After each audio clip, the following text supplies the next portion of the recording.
Just to let everyone know, we will be starting in just a few minutes. We're just ironing out a couple of final details. Thank you.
Hey, Amy.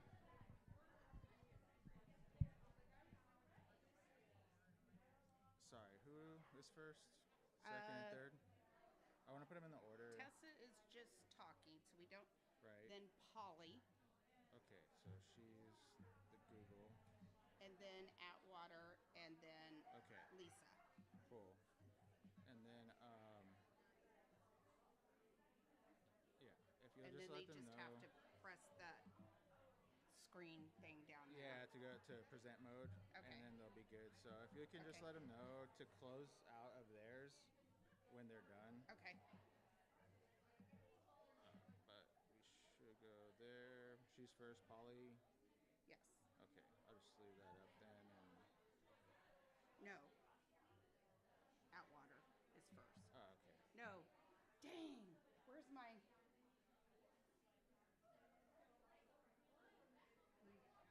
They'll be fine. They can figure it out. Okay. There's only 3 options down here. All right.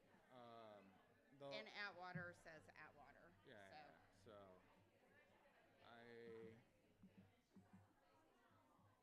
They're all open. They're all on my desktop. I'm Okay. turning off my Wi-Fi. They shouldn't have any issues with notifications or anything. Okay. So. Okay. Thank you. Yep. No problem. We're ready. Okay. So I'll go ahead and get started. I'm sure people will straggle in. Okay. Can I take this out, or do I need to leave it in? I think you should be able to. Okay. They should be able to pick you up. Okay.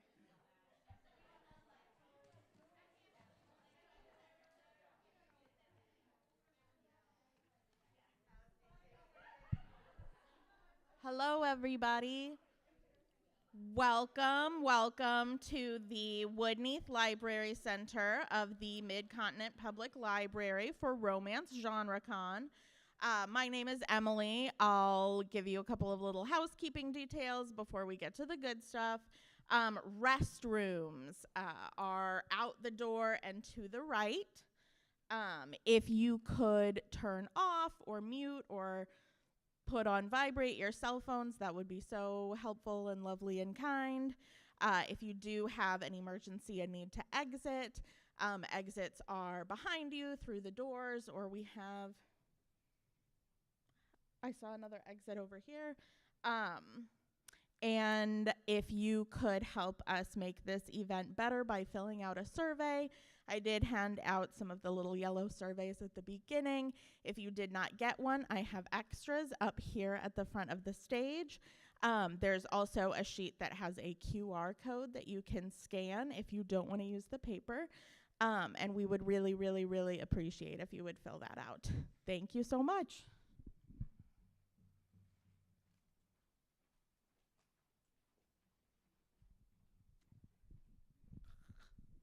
Let me get this straight here.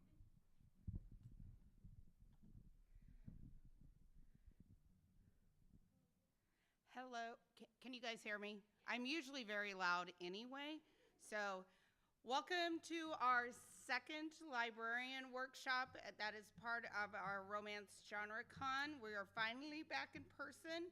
I'm sure people will be struggling in too. So yeah, we're testing out all sorts of things in here. This is a brand new building. It just, Genrecon is the first event that we're having in this building.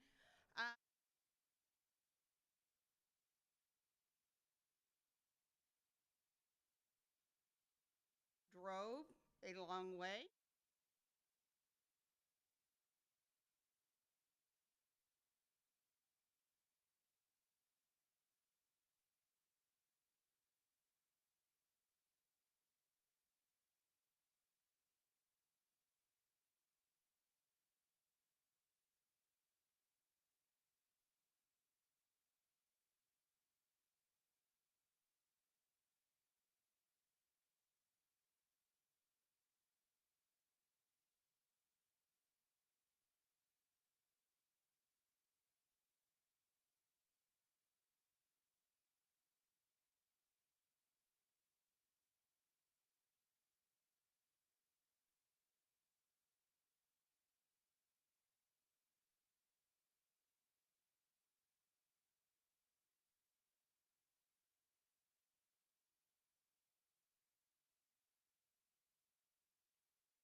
range of different kinds of contemporary romance.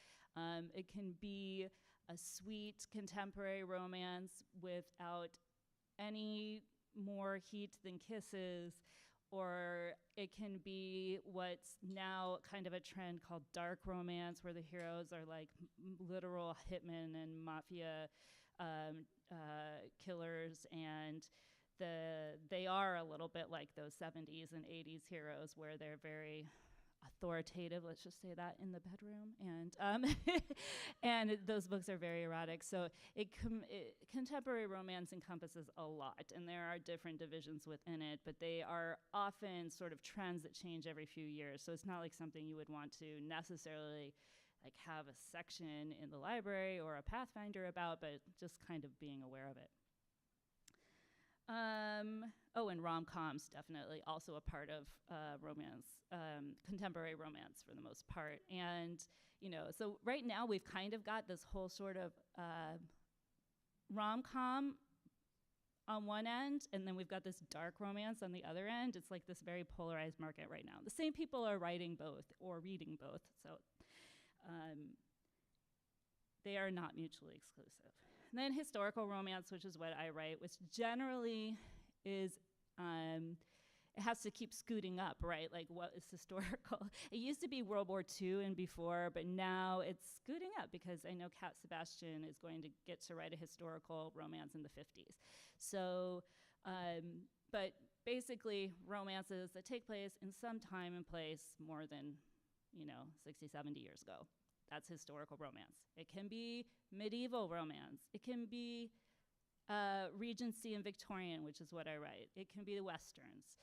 It can be someplace completely setting that's more, those are some of the big ones that are perennially successful in romance, but also there's room for other books in other times and places.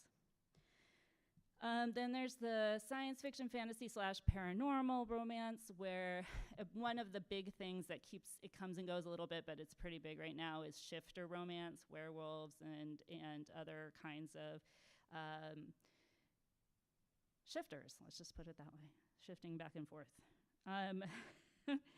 Or another one that fits into this, which is on the wane a little bit right now,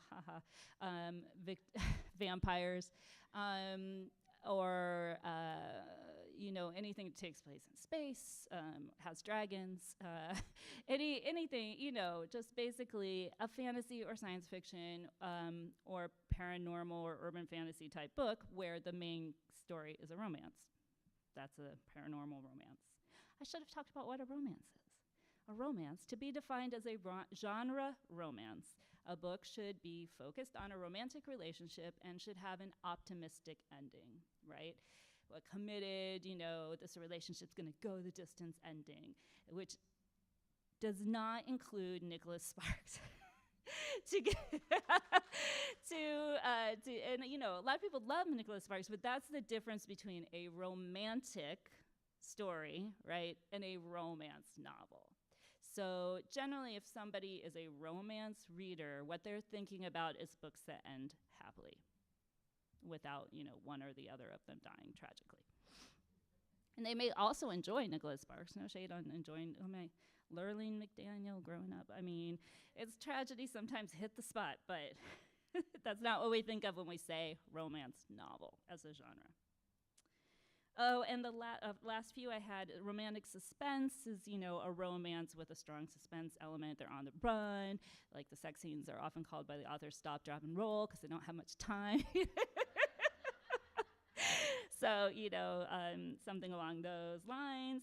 And then, of course, there's also inspirational niche within romance where something like a love-inspired line from Harlequin or some of the other publishers or inspirational publishers do romances as well, and they are usually, of course, quite chaste and have some, depending on the line and the publisher, some of them have more strict rules than others as to what can be included, but those obviously have a following as well.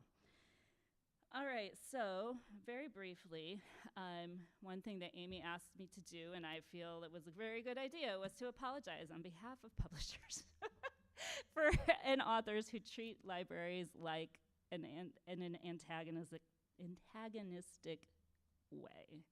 Because as a former librarian, and as now somebody who's published by a major publisher, it makes me very angry, and I know how difficult it gets for you, anybody in a collection position or public service position, to explain why the library cannot afford to buy 10 digital copies of a new book, for example, and the wait time on Overdrive is forever, or Libby, whatever it is, or why the publisher is acting like libraries are just stealing money from authors. Majority of authors do not feel that way. Like, they do not speak for us. The very few that do, I don't know, there's all kinds in the world. You just sometimes there's unpleasant people and you just have to do. They're just not, they don't understand, right? They're not getting it. Maybe they didn't grow up in libraries themselves. So any of us who are really book people who usually probably grew up around libraries and are huge readers, we know that reading books from a library does not mean that you will never buy a book. First of all, the library purchased the book. It doesn't mean that there was no sale. If you love an author, you may go on to read and purchase a book from them in another time and place. Or, you know, we just need a culture of reading in order for publishing to survive. And even if people are only solely read from the library and they never purchase books, they talk about books, they review books. It's all part of an ecosystem that we all desperately need.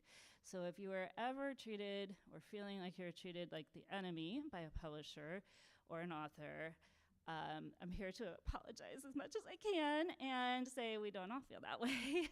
A lot of authors are very, very glad for the opportunity to come and speak at events like this and to connect with librarians and, you know, make our books as available as possible for people who want to read them. That's why we write, is to be read, you know.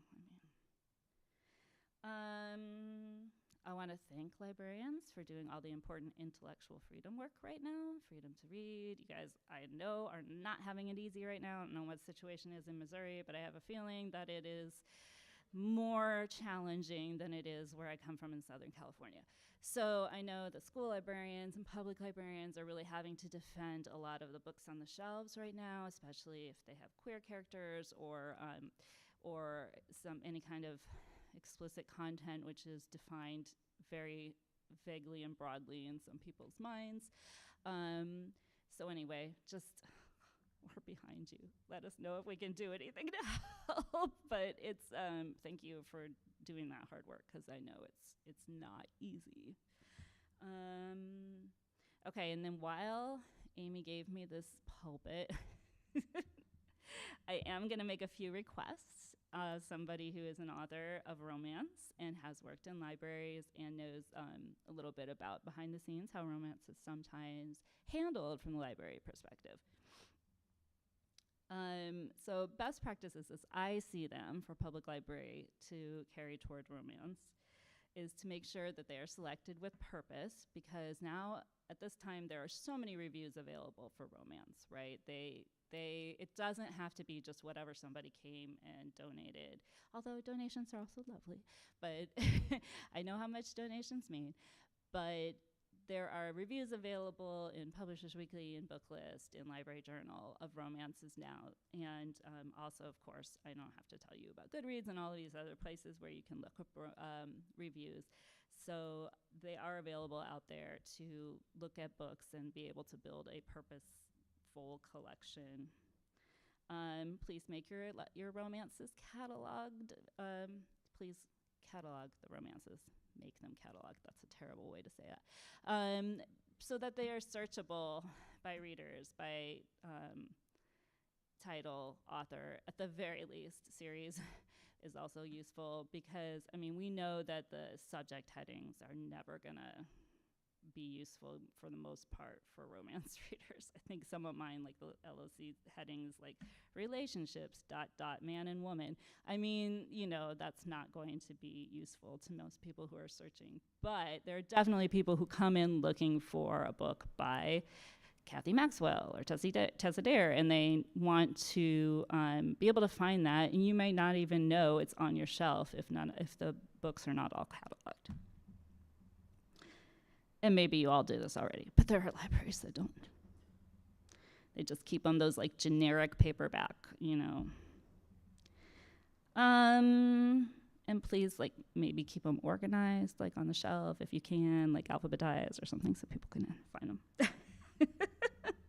I know, like those paperback racks, just dump them on there, but it helps the reader finishing series. If you have 3 books out of a series and you don't have book 4 and 5, that gets noticed. And the reason I'm saying all this is that romance readers are very sensitive to, they're power readers, and they're also very sensitive to the way that they're being treated in bookstores and in libraries, because frankly, it's often very disrespectful or infantilizing or rude. So showing that the romances in the library are treated with the same care as other fiction is a way of telling, you know, the readers that you are not judging, or that you realize that their reading interests are just as valid as anybody else's. And then you have those power readers in your building and your circulation stats. Well, thank you. And they're not like just interchangeable. I literally worked in a library once where we just had like a basket of romances on. We're not even cataloged. They were just like there, and it was like forage for your, you know, as if they were like sort of just an interchangeable widget that you could just pull one out of the pile, and they were like treated like board books, quite honestly, which even board books I believe should be cataloged, but you know, like as if the adults were just gonna gnaw on them and it wouldn't really matter. And so, you know, it sends a message that reader is not valued or thought to be non-discerning or less intelligent or something of that nature. Whereas romance readers are extremely discerning. I think probably a lot of, I bet they're one of the most engaged communities, especially online, in terms of knowing what it is that they want and looking for what it is that they want and how to find it, how to find the authors. They keep, you know, notes and notebooks and spreadsheets, some people. They keep very big Goodreads shelves so that they can find, because it's such a wide genre, if you don't want to just kind of be picking from the basket and not knowing what you're gonna get, you have to be proactive as a reader to find the books that you want. So they're very engaged, and they definitely know what it is that they're looking for. And quite honestly, like, that's just as an aside, that's, I believe, the reason why so many of the category romances have these very specific titles, like The Millionaire's Virgin Secretary Secret Baby, because readers know, like, I like secret baby books, I like secretary books, or I don't like secret baby books, or I don't like secretary books. And it's like, it's a way to find the books that you want. And something that readers really, really want is they want to know, like, is it gonna do what it says on the tin, right? You know, we don't have time. Like, a lot of romance readers are women and who are pressed for time, and they don't wanna waste their time and mental energy with a book that's not going to be what they actually wanted. So there's that. It's really great if you have a romance specialist on staff, and it doesn't necessarily have to be a reference librarian. You know, just find the person in your library who is a romance reader and pick their brain. What are they reading lately? And I think that covered that. just that romance readers are used to being treated like dirt. So if you treat them with respect, which obviously this library is doing wonderfully. I mean, there's this whole conference and everything. It's fantastic. So I may be like speaking to the choir, but thank you for doing that and for treating romance as a genre that is just as worthy of programming and promotion as any other, because it really does get noticed, and it can be harder to get people to a romance event sometimes because a lot of the readers are women who have other things going on in their lives and a lot of obligations. It can be hard for people to sometimes find the time to come to events, but virtual events are a possibility now, and I don't know, you probably all know these things already, but they're what I wrote down. And I think I have successfully used up most of the 20 minutes. Thank you so much. Everybody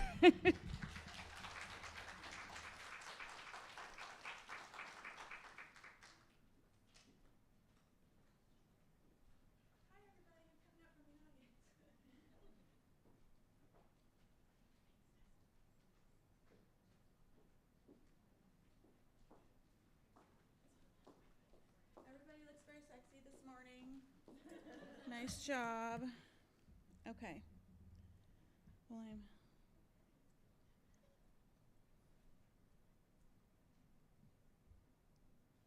I did it. Now what do I got? Am I doing something wrong, or did you do something wrong? I hope it's you.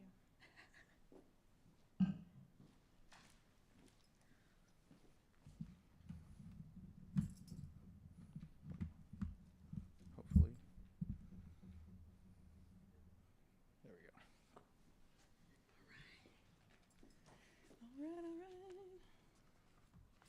All right. Okay.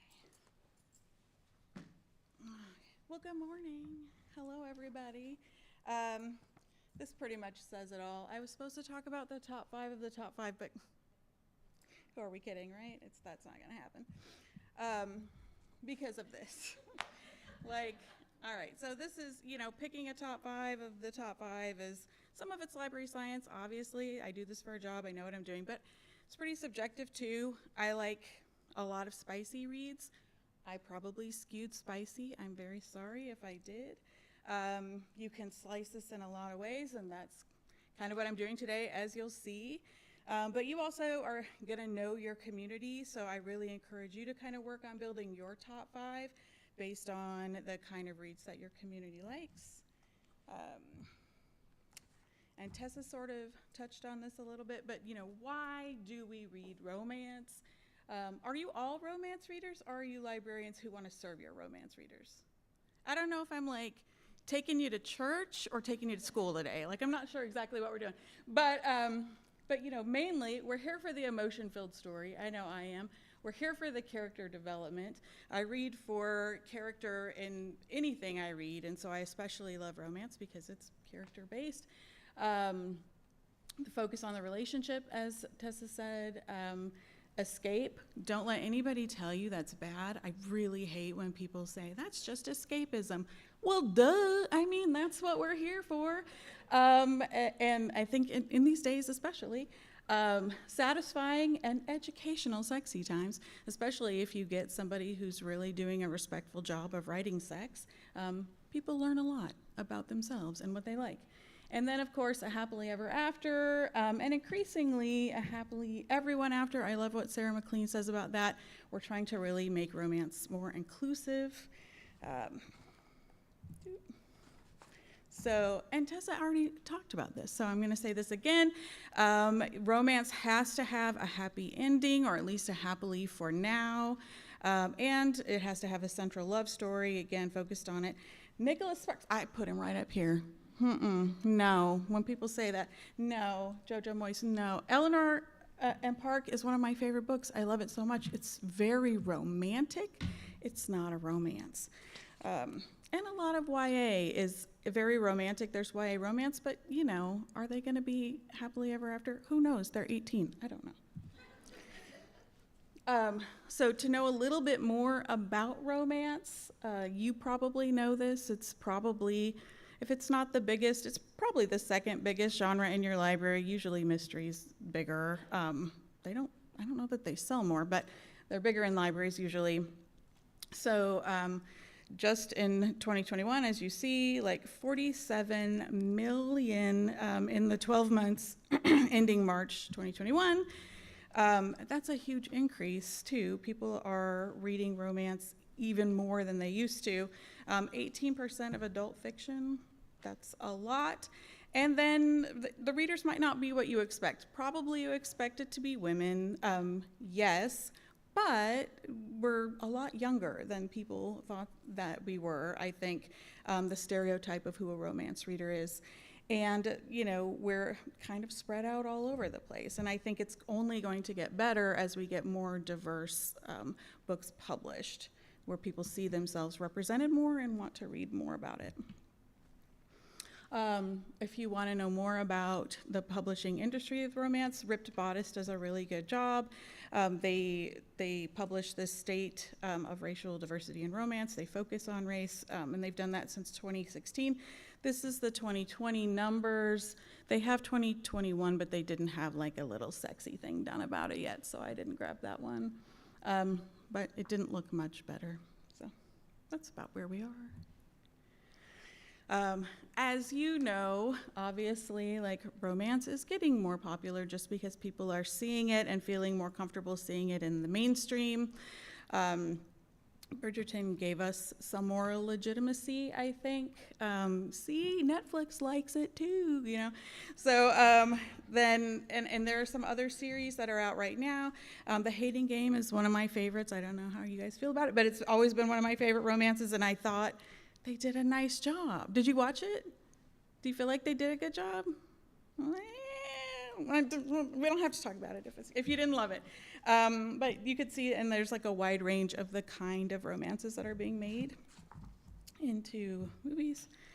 And then TikTok, like, how many of you are TikTok users? Some, okay.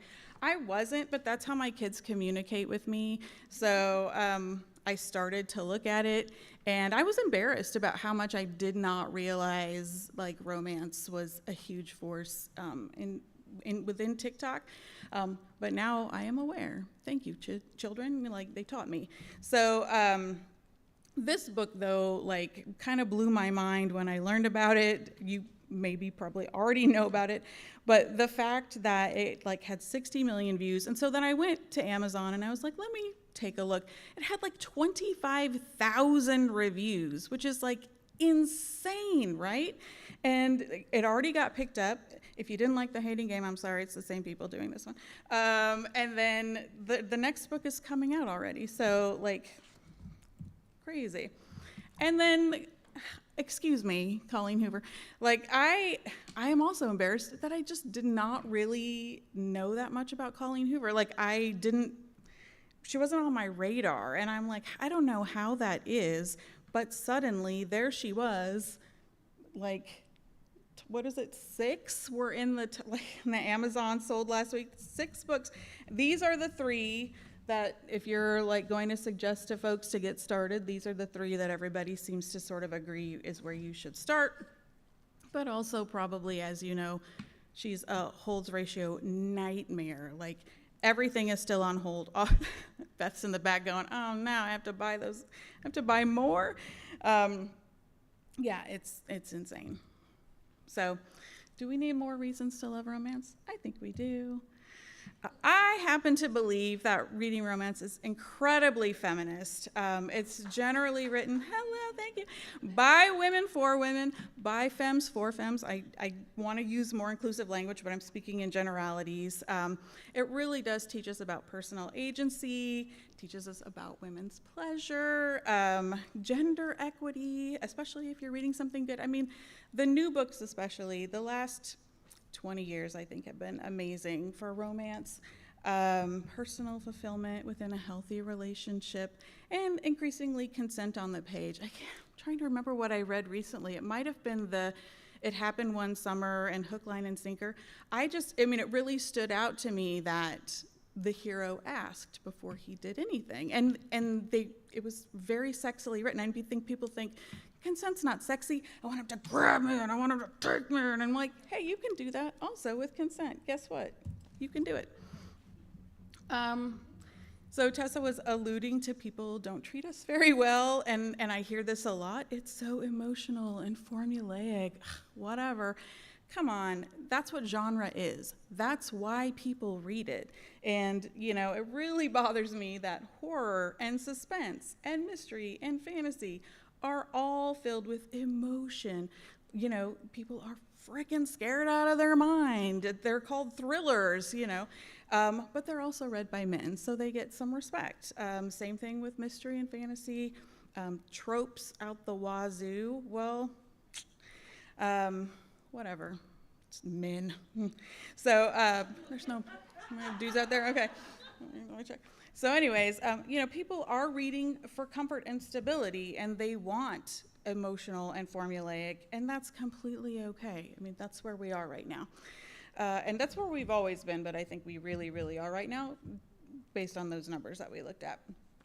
And then, tropes really can help a reader, I think Tessa touched on this too, find what their reading jam is. Like, I'll tell you what mine are, 2 of them. I mean, again, who are we kidding? But I love enemies to lovers. I love people who just can't stand each other, and then they love each other. So, and some are more, some are less, some are just like constantly irritating each other. Some people like really legitimately think they hate each other.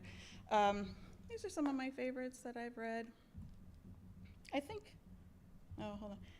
Lisa Kleypas was the first. I think It Happened One Autumn is the first like enemies to lovers that I really was like, oh, I like this. And I think I like it because I like the banter. That's what I like. Fake relationships, also really like fake relationships. Bethany is old. It's pretty old now, but I think it's still wonderful, still amazing. I love the body positive heroine, and it's kind of often when people say, I don't know, I like romance, it's one that I give people to kind of start with. So I don't know if you have novelists at your library. I hope that you do. They call them themes and novelists instead of tropes, but they're so great because you can find all kinds of things. So if someone says, what they're looking for, or, in the neighborhood of what they're looking for, you can find them something pretty easily in novelist. I'm not a shill for novelist, but I really do love it. Okay. So let's get down to business, right? I mean, what have I been talking about this whole time? All right. I'm going to look at my notes because I am a good librarian, and I asked my other librarian friends to help me with books that I don't read in. Since I said I loved spicy stuff, you might guess I don't read a lot of inspirational or Christian romance. And people can feel free also to shout up from the audience if there's something you think should be on here. Everybody wants to know what they should pick for people, so please, feel free to raise your hand and say, this one's amazing and you should have it. So Francine Rivers, this is her newest title, but she's, kind of a juggernaut of herself. She comes highly recommended. I think one of her film, or she was on my other slide. So she's been made into movies, and I've heard that she does a lot of philanthropy for people who've suffered sexual abuse and trafficking. So props for that. I will put her on my slide. Becky Wade writes contemporary. She writes a lot of sort of family-connected series. So if you've got people who like that sort of thing, she would probably be good. And she's just won a boatload of awards. Toni Shiloh is kind of a newcomer to mainstream Christian, but she's been writing for a while, and she's been featured in Pop Sugar and Oprah, so that drives people to come in and ask for stuff. Bethany Turner, she writes a lot of standalones, humorous, if you like sassy heroines. She's a good one to pick for sassy heroines, but probably a clean, sassy heroine is my guess. And then Eason writes romantic suspense. She's got a really big backlist, so if people pick something up and like it, they're going to have other stuff to read. Read-alikes for her are like Terry Blackstock and Colleen Hoover. And they obviously have really cool professions, like this is like a women-run Guardians, what is it? What's it called? Elite Guardians. So they're like a protection agency. A what? Bodyguards. That's the word I was looking for. Thank you. So then, let's see. Paranormal. Now, I didn't think I was a huge paranormal reader, and then I read Ice Planet Barbarians. I was way late to that game too, y'all. But now I'm in. So Nalini Singh, she writes several romance series in different genres. So she's a great writer. This is a good one to check out. This is vampires. I mean, it's an older one. It's older, but I think it's pretty staple. Excuse me. But this is vampires, but it also has angels in it, which is a little bit of a slide to the left on the vampire trope. Ice Planet. She's got like 22 books. So if you, I didn't know this. I was late. There's 22 books in this series. She was writing forever, and it finally got picked up. And Beth has something to say about the covers, I believe. I'll let her talk about it. So there's that. Let's see. They're really, they're super compelling, I think. And like some other romance that I won't name, the writing isn't maybe gonna get a Pulitzer, but I don't care. Like it's the story is what gets me. The story is compelling, and that is what I'm here for. Court of Thorn and Roses. I know this is a little bit controversial to put on a romance slide, but this has a huge following. Like TikTok friggin' loves this series, and everybody I know loves Sarah J Maas. Christina Lauren loves Sarah J Maas. But they do eventually end up together in the series. I hope I'm not spoiling that for anybody. It is a romance. They eventually end up together. So that's why I put them on here. And then Nice Girl Don't Have Fangs. Molly Harper. I put it up here because of you, Beth. Because I wanted to have like a humorous paranormal romance. And they do exist, and they are out there. It's not just all scary business. All right, contemporary. Now, spoiler alert, I freaking loved this book. It is, I just love Olivia Dade. She writes really smart, interesting, really realistic women. They're always really body positive. I think that, I don't even know what her backlist is, but it's a lot longer than I thought it was. This is a sort of around, like, this is fanfic for a series that shall remain nameless that, like, sort of really biffed it in the last season. And so that's kind of what's happening in this book, is they're writing fan fiction. They each don't know who the other person is. He happens to be the star of that series. And he hates how the ending is going as well. So he's writing his own fan fiction for it. And they meet up under circumstances. Aisha at Last is really great. I think this author might only have 2 books out right now. I'm not sure, but this one kind of is always flying off the shelf. It's a really good depiction, I think, of a Muslim family. And so that's not something we always see in romance, but I think we're seeing it increasingly. And so this is a great one to make sure that you recommend to folks. She does not want an arranged marriage. She meets somebody who's very conservative and, like, of course, drives her insane. And he happens to be the intended of her cousin. So that's going to be a thing. Honey Girl. This one, I'm going to admit, I have not read yet, but it was pushed on me by like 3 different librarians who I absolutely love their taste in romance. So it's been sitting there on my to be read pile.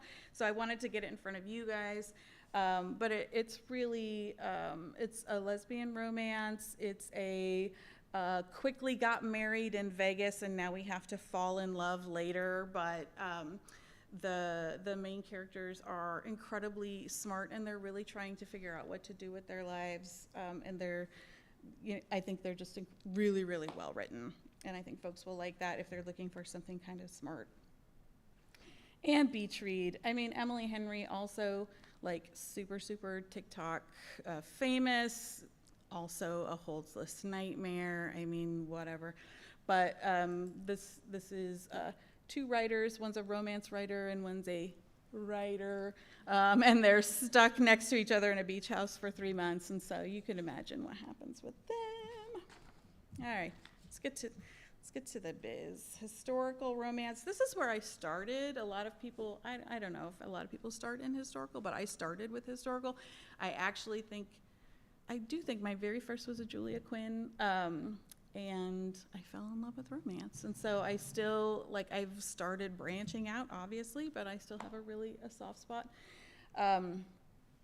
What I Did for a Duke was one of my very first that I read, and I don't even know why I still love it so much, but I feel like their banter is what taught me to really love banter between a hero and a heroine. So I super loved that one. And also she's very prolific, and she also writes contemporary, and I think I might have one of her others on a slide later. Let's see. Oh, and this is part of the Pennyroyal Green series, which is a big series. This is smack in the middle, so sorry it's not the first one, but I loved it, and I think you don't have to necessarily read them all in order. I'm just going to point out Alyssa Cole because she's a queen and you should read everything that she's written. This is from the Loyal League series. They're undercover agents during the Civil War. And I can't not put Beverly Jenkins on something because I think there's a law or something somewhere that you can't do that. Sarah McLean, I loved the First Rule of Scoundrel. I just love this series. I love everything that she does as well. And then A Lady for a Duke. I don't know if this is Alexis Hall's first historical, but it's a really beautiful historical with a trans heroine. And I think this is a great one to make sure that you get in front of your patrons as well. And erotic romance. So this one too, this Sweetest Oblivion, same thing, didn't know anything about it, went to TikTok. I'm reading it immediately. I'm on hold for it right now. So this is Mobster, so if you have anyone who's looking for mob stuff. Hate to Want You, Alicia Rye. She also writes in a lot of different series, but this one I loved. I just loved this. They were childhood sweethearts. They were pulled apart. They get back together once a year for something real good, and then they don't talk to each other for the rest of the time. And so it's actually really beautiful. I love Alicia Rye, and if you don't follow her on social media, you really should, because she's adorable. Elle Kennedy writes a million books. This one is A Fake Relationship. This is part of the Off-Campus series, and this is Fake Relationship. Neon Gods. Whew, this one's very spicy too. Katie Robert, I was sort of late to the party on her stuff as well, but she writes a lot of different series. This is sort of a modern take on the gods of Olympus, and there's BDSM, and there's sex clubs, and there's everything that you really want. Everything that I really want. Sorry, let me not put that on you at 9:48 in the morning on a Friday. And then Lesson in Thorns. Okay, Sierra Simone, I could just read anything that she writes. I think of her as erotic inspirational fiction. I don't know if anybody has ever coined that, but I'm doing it today. Erotic inspirational fiction. So Sierra Simone is incredibly smart. She's a former librarian, and she has a for Johnson County Public Library. And I know she has some background in theology, and she writes amazingly that into her romances. So, and I think on my Because I totally heard, there she is again. I swear I didn't know Tessa was going to be right here, so I'm not sucking up. But like, I freaking loved this book. I reread it. I just laughed. Like, my family came in and they're like, "Are you okay?" And I was like, "Yeah, there's a goat." And I'm laughing really hard because there's a goat in this book. So Wallflower Wager, it's actually the third, and so you should read the other ones, but this one in particular, I just have a real soft spot for. Loved it. Priest. Well, you can guess what's going on in this book, right? Like, he's a priest, and he's not supposed to do some things, but then he does some things. But the way... And some people might think that's taboo, but the way that, I mean, it is taboo, but the way that Sierra Simone writes it is just so smart and beautiful and wonderful and filthy, and it's filthy, and I love it. Speaking of Sweet Filthy Boy, I just picked one. I love Christina Lauren. I'll read whatever that they write. I love them. But this one is, what happens in Vegas does not stay in Vegas. It actually follows you, and then you go to Paris about it. And so, and they do a lot of like spicy things that I really like. Rebecca Weatherspoon is amazing. She's so smart. She writes a lot of different series also. But this is one of the, I read a lot of great romance, but this one was a romance. I read it and I was like, like the conflict here is just that they're both really smart, like adults who have a lot of going on in their life, and they're just trying to figure it out. Like, there's no weird thing that happens necessarily. You need to know he is her nanny, so they do address the, boss situation in a good way. Get a Life, Chloe Brown. I love anything with a Scottish man in it. I love anything with a curvy heroine in it. This was one of the first romances that I read that had a heroine who had like a chronic health issue, and it was addressed, and I thought that was incredible. And plus I'll read these are on my rereads. I'll read anything Tally Hibbert writes. And then I see attachments. Do you see what I did down there? I stuck it in there. I put in 6 because I'm a rebel. But I love that book, and it's actually, for a person who loves spicy romance, I just really, really love that book. It's told through emails to each other, and it's very sweet, and it is also kind of a laugh out loud. I really like how Rainbow Rowell writes, and that's a great one, again, for folks who might be like, romance, I don't know. I think you can slide that into somebody's hand, and they would be like, oh, I really love that. And then stuff that I can't wait to read that's coming up. So Not My Type, an all-access novel. I think this is maybe the first in the all-access series. I haven't read anything that Evie Mitchell has written before. Has anybody read anything she's written before? Apparently, she just writes a ton, so you should check her out. But this book is, she is a sex educator, and the thing she doesn't know about is rope play. He's a rigger, which is a guy who knows about rope play.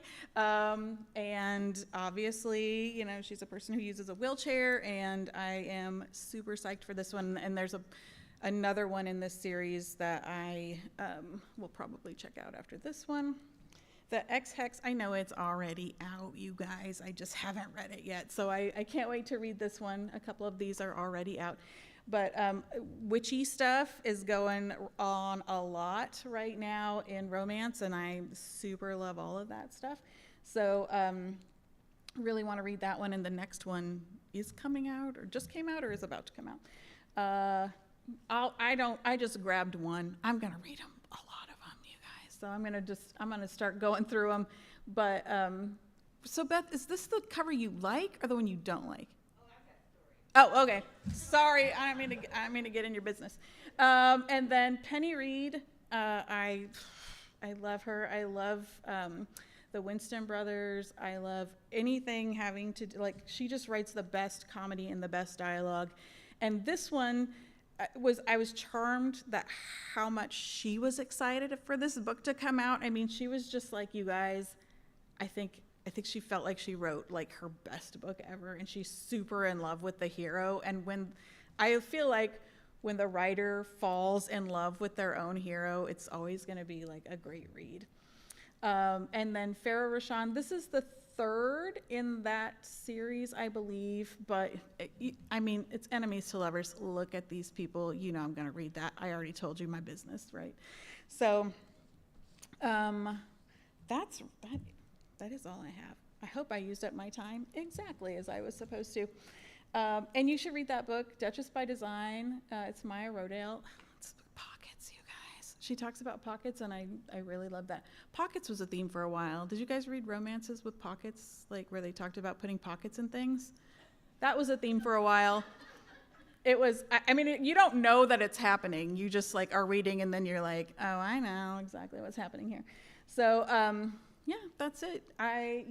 Absolutely, I love to just talk about this stuff all the time. So please email me. Please come to my town and take me out for a drink, and we'll talk about romance. Oh. Does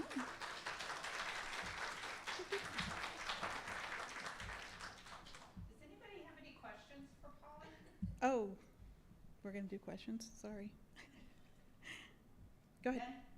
Okay, you can ask her later, or did somebody have a question? Nope. Okay. Or later. You can ask me once you've had another cup of coffee.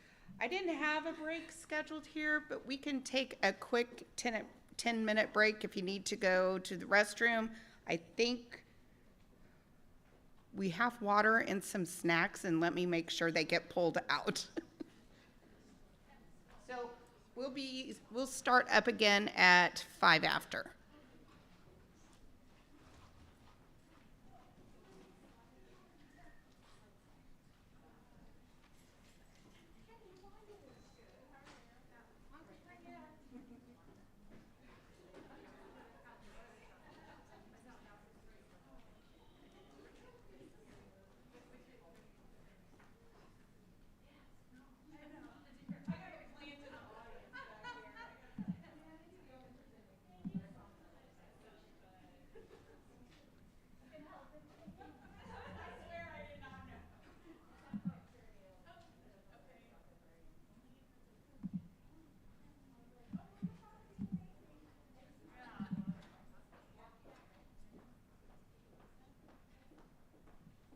There's issues. No, you're next. There's issues with my presentation, so I was like, that ain't.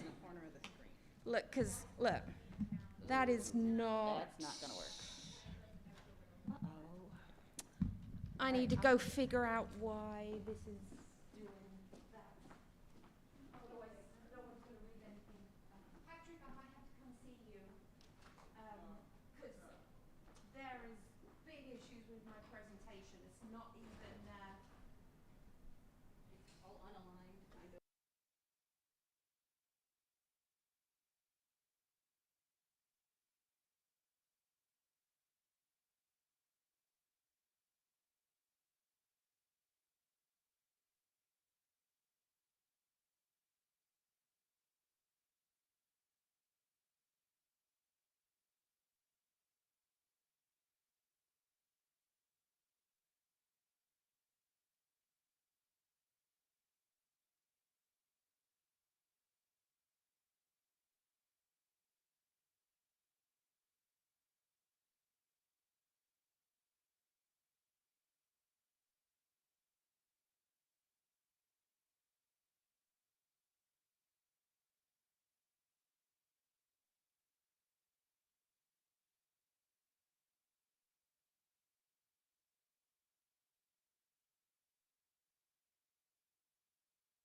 Not the super fan that reads 150 books a year because I'm not that motivated, but I'm still a super fan.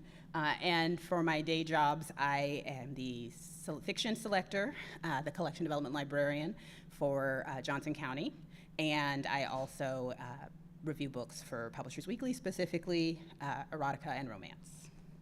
So good morning to all. And let's see, I think pretty soon here you're going to be able to see my PowerPoint on the screen. Poor Peter in the back is juggling jobs.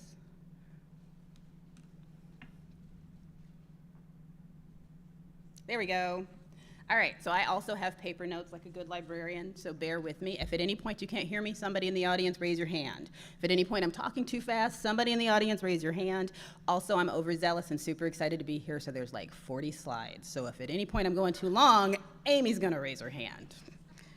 All right, we're gonna talk about romance trends and titles, specifically some stuff that we're reading and has been really trendy in 2022.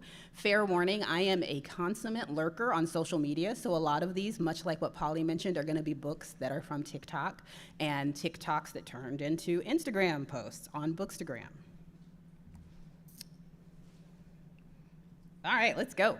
Okay, so when we start any presentation, I always want to give folks an agenda, just so you know kind of what we're going to talk about and what the tone is. Specifically, we're going to talk about trends in cover design, some popular settings this year, some recurring plot themes, main character archetypes, and want to make sure I stress that character diversity is not a trend, but diversity is increasing, although we're not there yet. It does not necessarily reflect the wide scope of readers that read romance.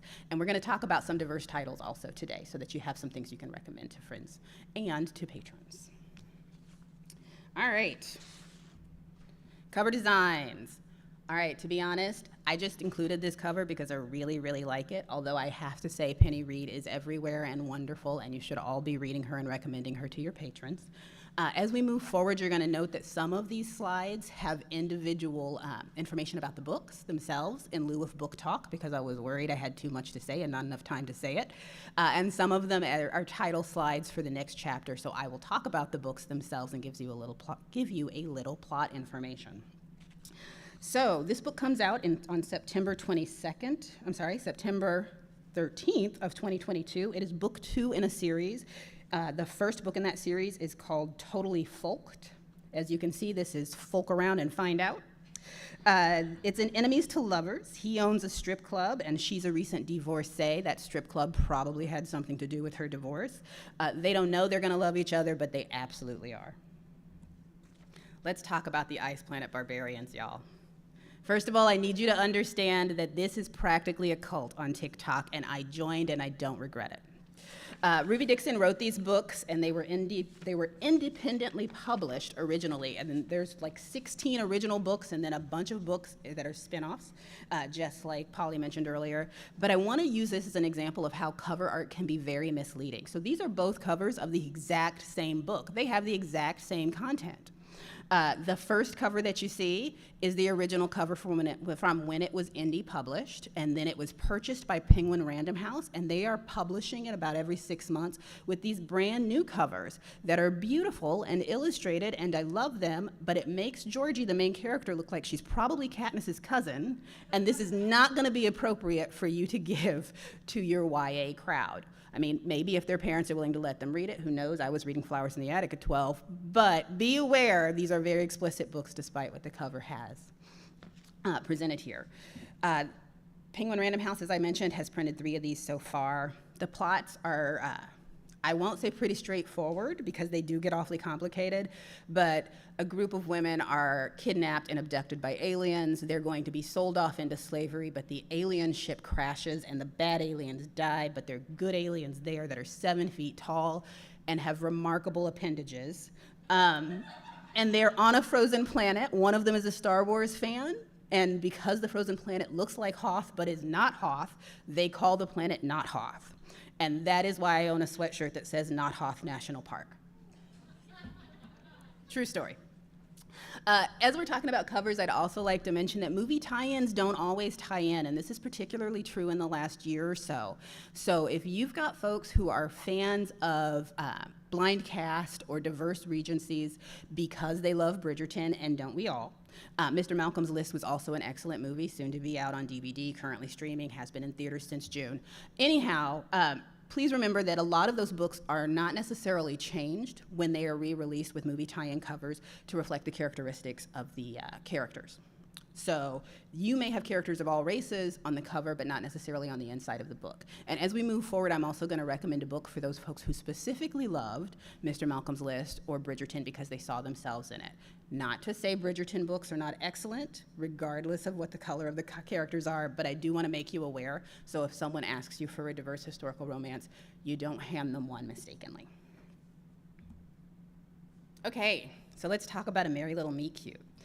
Sierra Simone was mentioned earlier, and I very rudely heckled from the audience to Polly that she formerly worked as a librarian at Johnson County Public Library. I'm just going to mention it again. That's Johnson County Public Library in Kansas. She was formerly a librarian there. She writes spicy romance. Amy's raising her hand. Am I too fast? Oh, she's also here this week. See, we know people. So she writes spicy romance, and she's partnered with Julie Murphy this year, who usually writes YA, but occasionally writes adult, to write an adult romance. Together, main character B is a successful plus-size adult film star who is going to be starring in a wholesome film on the Hope Channel, and I put that in quotes because we all know it's Hallmark in disguise. She's had a childhood crush on an ex-boy band member who is her co-star in this movie. He's there making a wholesome movie in order to rehab his reputation, which is hard to do when he recognizes her from her day job and suddenly can't escape his passionate feelings for her. The release date for this is actually next month. And this is a great example of how illustrated covers don't necessarily reflect the content of the book. If you were judging just based on this cover, you might think this was even YA, or that it is wholesome rom-com. It's a rom-com. There's gonna be some spice to it. Okay. So this book is by our Kathy Maxwell. She belongs to us. She comes to Genrecon as often as we have one in person. She's originally from beautiful Olathe, Kansas, which is in Johnson County. Sorry, I won't do this the whole presentation, I promise. This is a great example of cover art that shows portraits of couples. This never gets old. You're gonna see this forever. Portraits of couples have been popular since Fabio was on the cover, and that was 20 some odd years ago. So if you're ever reading an article about romance and they mention Fabio, stop reading it. That's really old information. All right, this is book 3 of the A Logical Man's Guide to Dangerous Women. Kathy's actually in the back of the room, so if I mess this up, you yell, okay? Okay. Mars is the Earl of Marsden, and he has lived his life by his own rules. In fact, I've got a little note here with a tagline on it, and I quote, "A man, even titled and handsome, cannot be careless forever." Well, he was careless, and his ex-mistress has dropped a kid off for him that she doesn't want anything to do with, and he's got to find a governess for his daughter. So he picks the village spinster, and she just wants to earn enough money to get out of town because people are clearly calling her the village spinster. Too bad that scandal soon pushes them towards marriage. This came out in January of this year. Colleen Hoover. Okay, can we talk about Colleen Hoover? I've never read a Colleen Hoover book. There's a reason why. She is wonderful. I don't like to cry. Everyone I know who has read them says even when they end in an HEA, which most of them do, so they are romance novels, because of course, central love story ending in an HEA or a happily ever after, or if not that, at least an HFN, a happy for now. These are tearjerkers. They are very popular.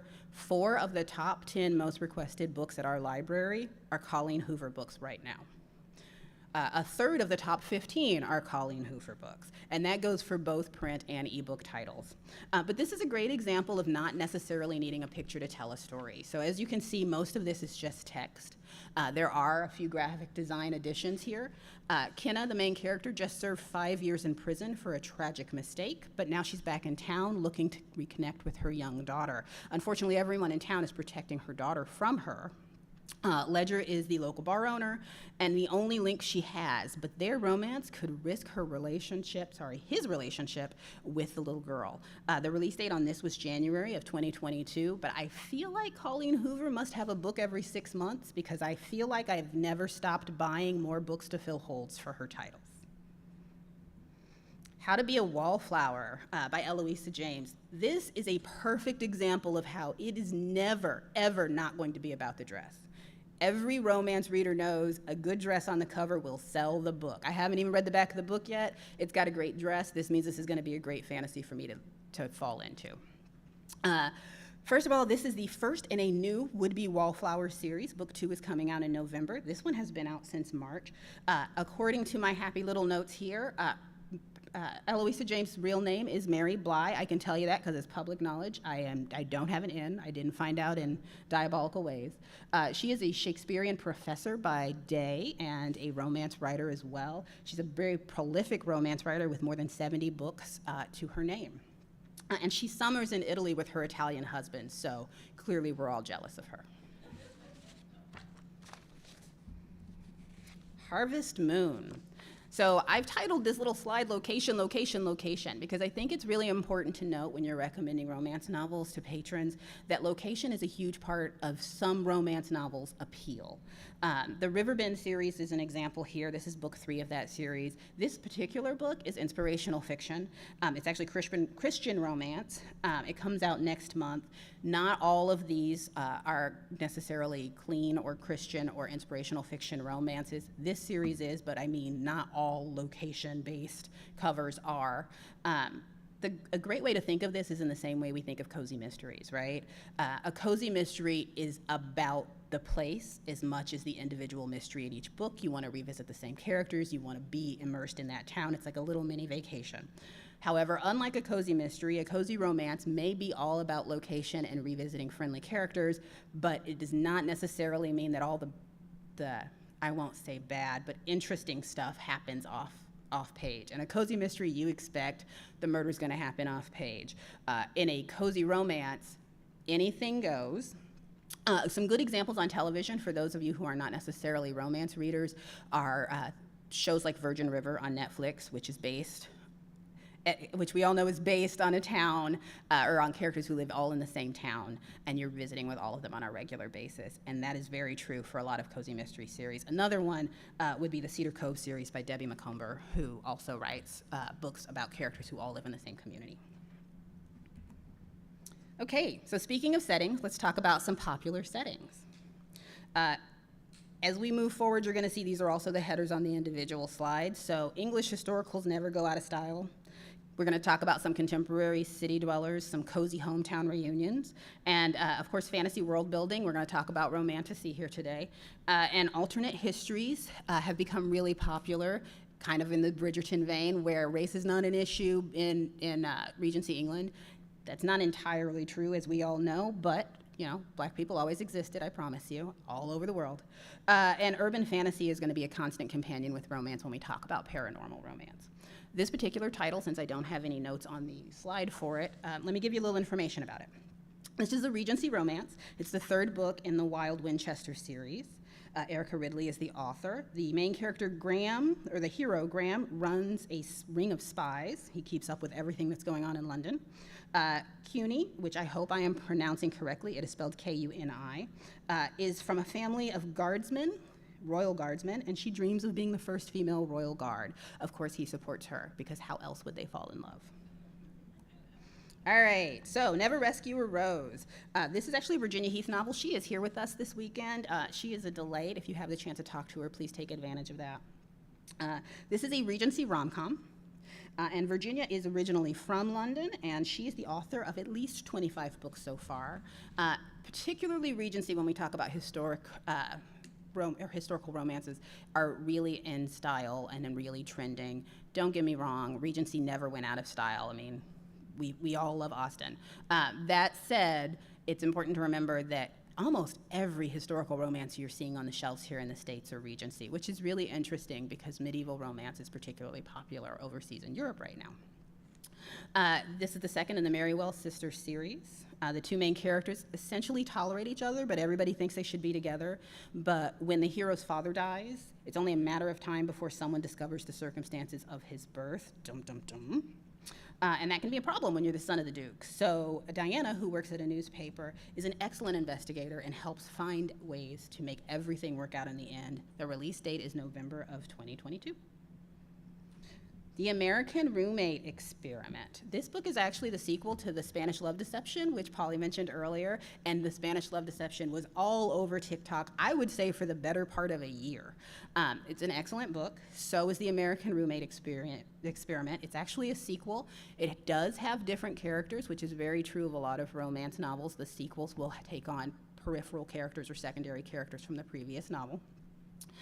Rosie has quit her job because she just published her first romance novel, and she's bet her entire future on building a career writing romance, which means that obviously now she's got writer's block, because that's what happens as soon as you take a chance, right? Lucas is traveling the US. He's originally from Spain, and he plans to stay at his cousin's empty apartment. He's even got permission to do so, but when he gets there, it's not empty. There's Rosie. Oh my God, close proximity romance. You guys, close proximity romance is a thing, and I love it. You're trapped together, and eventually you obviously have to fall in love. So soon they're staying in the same place, and he's helping her with her writer's block by taking her on the kinds of dates she envisions her characters would go on, and they fall in love. This book actually comes out next month. All right, Wishing on a Christmas Cowboy. So I'm not going to give my cowboy spiel until the next slide. This just happens to overlap both the cowboy romance trend, which is not a trend, it's permanent. We're always going to love cowboys. And the small town, everybody knows each other and you're coming back to the town for the next book, cozy romance trend. This is the first in the new Star Valley series. And the main character, Kira, has inherits some land in the town after her estranged father dies. So she goes out to the middle of nowhere, Wyoming, population 200 and some odd people, to make some repairs so she can sell the land and the property to a developer. But when she gets there, the entire town is super charming, doesn't want her to sell anything to the developer, wants her to stay. Obviously, a developer is going to change everything.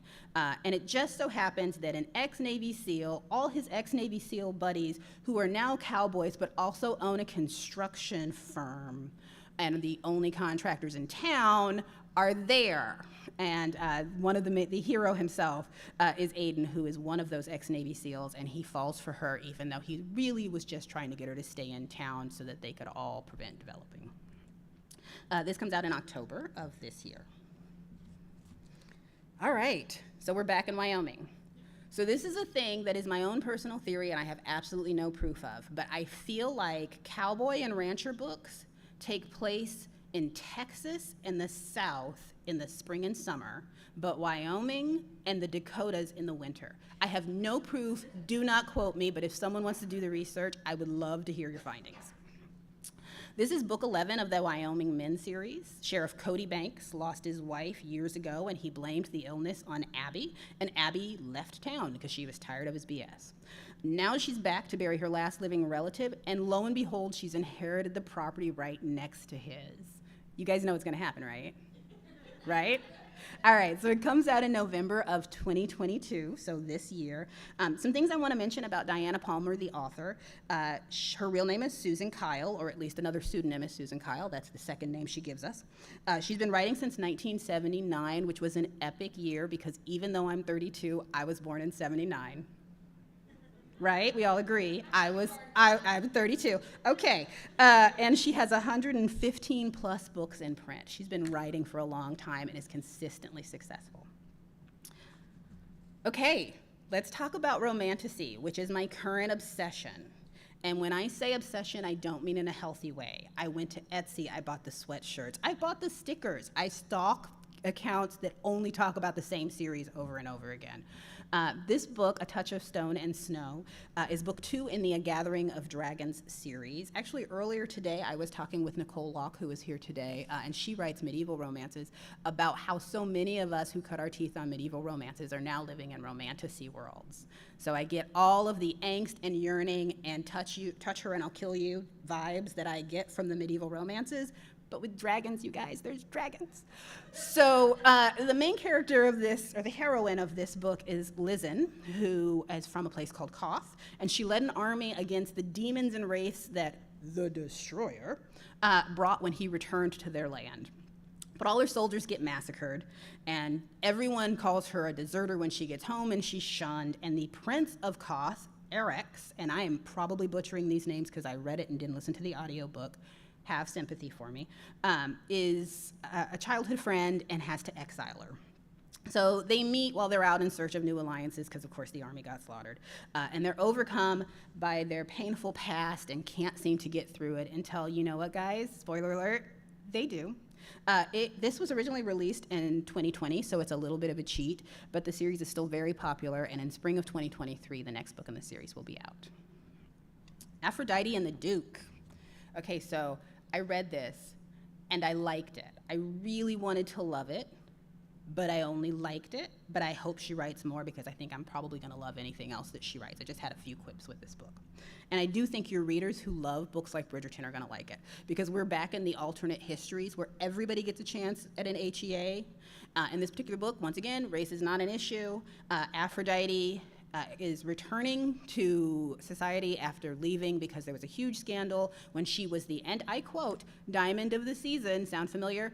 And even though it was her first season and she was the diamond of the season, she had a broken betrothal. She was proposed to, she accepted from her childhood best friend Evander, who happens to be a duke, and he broke up with her and married somebody else because, you know, family secret.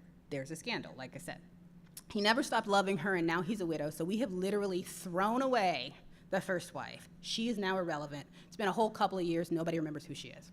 And he hopes that she'll forgive him, but first he has to resolve all of his family drama that broke him up. This comes out on August 23rd of this month. I do really, truly think this is a great example of a book that has a cover that really, truly tells you what the people who are inside look like and how they are described. So if you've got someone who's looking to see themselves in Regency England, this is a great choice for that. Okay, the other half of the grave. So for the better part of 12 plus, I guess probably almost 15 years, I have been in love with a series by Janine Frost that featured Cat and Bones. Cat is half vampire, half human, at least when the series starts, spoiler alert. Let's just say if you grew up loving Buffy and wishing she'd picked Spike, this is the series for you. And now, here we are in 2022, and after 7 books and 3 spin-off series, Bones is finally getting to tell his story from his point of view. And this book came out in April of this year.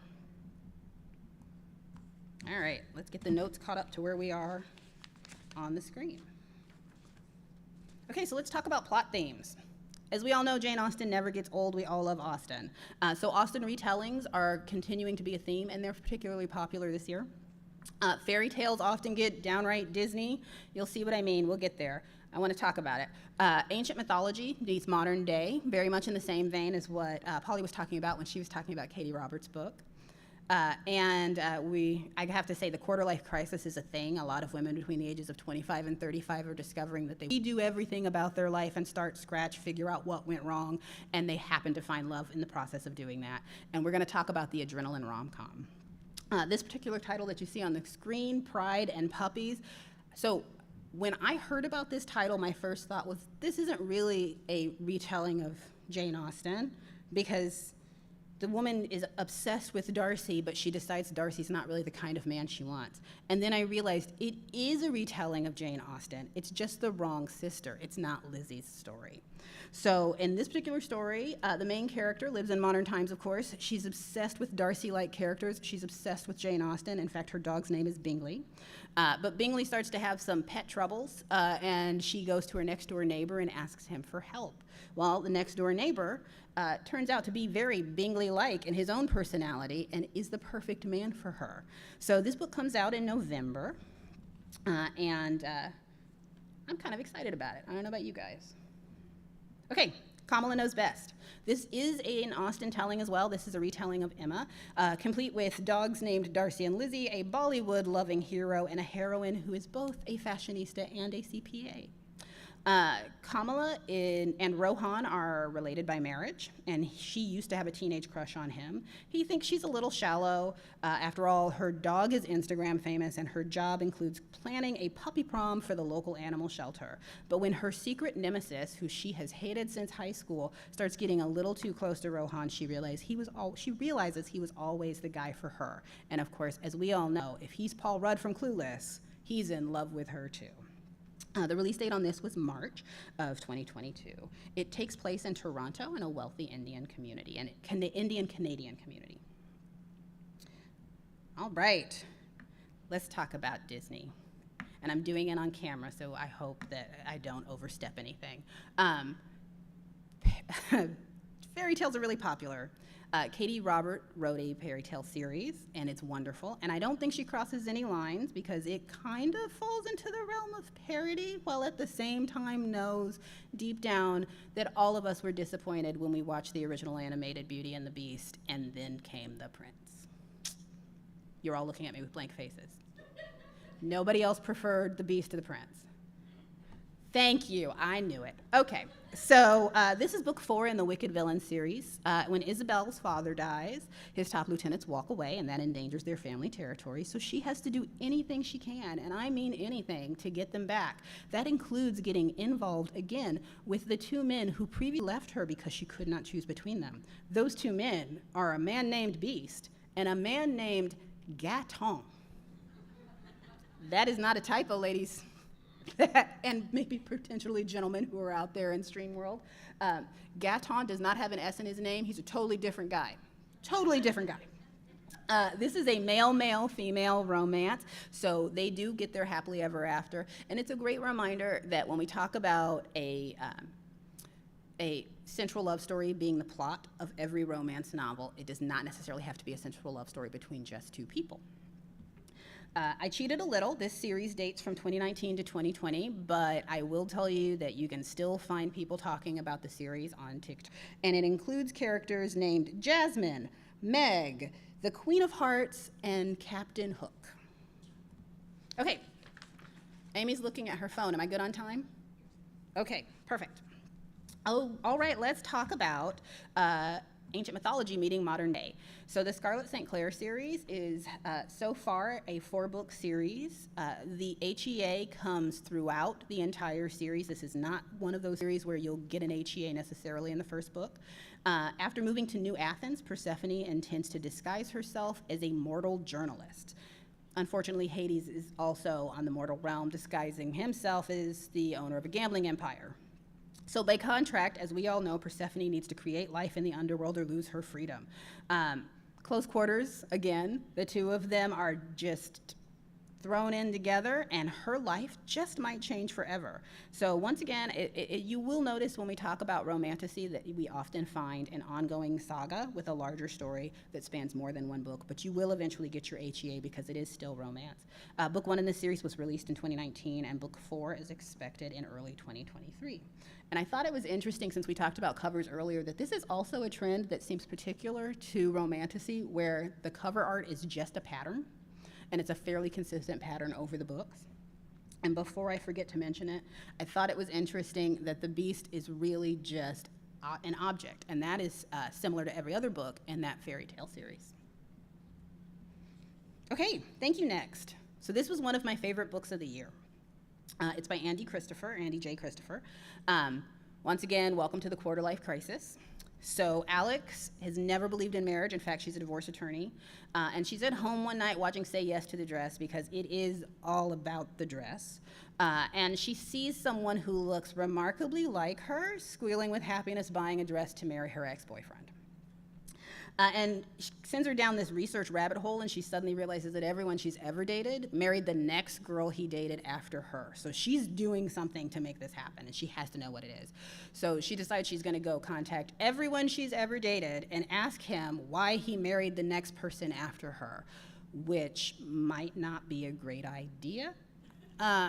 Friends don't let friends do that. So Will, who has been in her life since they were teens and has always loved her, used to be related to her. His stepmom is her grandma. And he realizes what she's doing and thinks, I can't let you do this. This is crazy. And if you're going to do it, I at least have to keep you safe. And so this is a romance meets coming of age novel, which is actually really on trend the last couple of years. As you all know, the romance department of publishing is probably the finance department of publishing, and that romance sells so many copies that it finances all of that literary fiction that snubs it.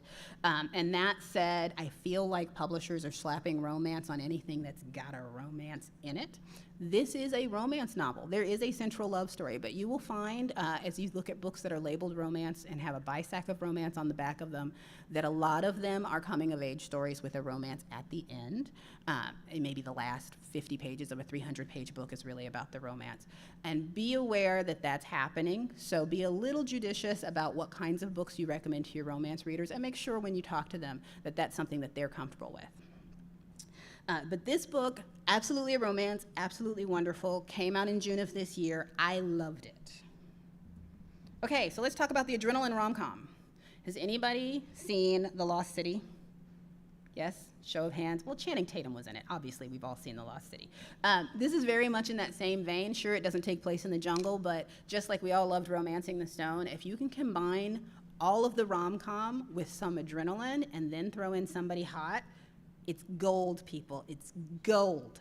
So, Partners in Crime by Alicia Rye is the adrenaline rom-com, and there are several more that are coming out this year, and that is perfectly on trend. At 35, Mira just wants to settle down with a nice, boring man. She's ready. She's had her adventures. And she finds Naveen, who is a nice professor, I think he's even an English professor, on a matchmaking app that specializes in Indian American singles. But when they have to go to Vegas to settle her late aunt's affairs, they end up facing kidnappers, art thieves, and hackers, and that comes out in October.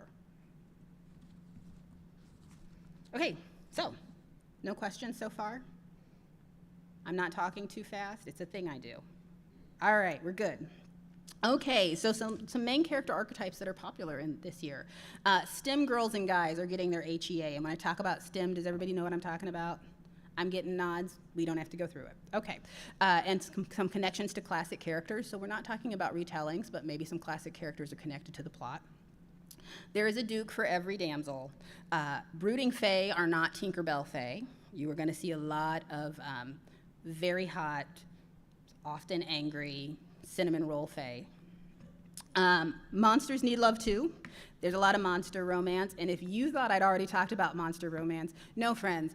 Those were giant 7-foot blue aliens. Those weren't monsters. And we're also gonna talk about cinnamon rolls, explain what they are. And as Polly mentioned earlier, criminals are making a comeback. Billionaires are out, mafia is in. I don't know what to tell you. So we're gonna talk about some of those titles as well. So this book in particular, Love in the Time of Serial Killers, comes out on the 16th of this month. The main character, Phoebe, is obsessed with true crime, as are we all. She, in fact, is doing her PhD dissertation on true crime, and she's convinced her neighbor, Sam, is a serial killer. Spoiler alert, they fall in love, so he's probably not. And this book itself has been really popular and has a lot of holds at my library. I'm super excited to read it. Okay, Love on the Brain.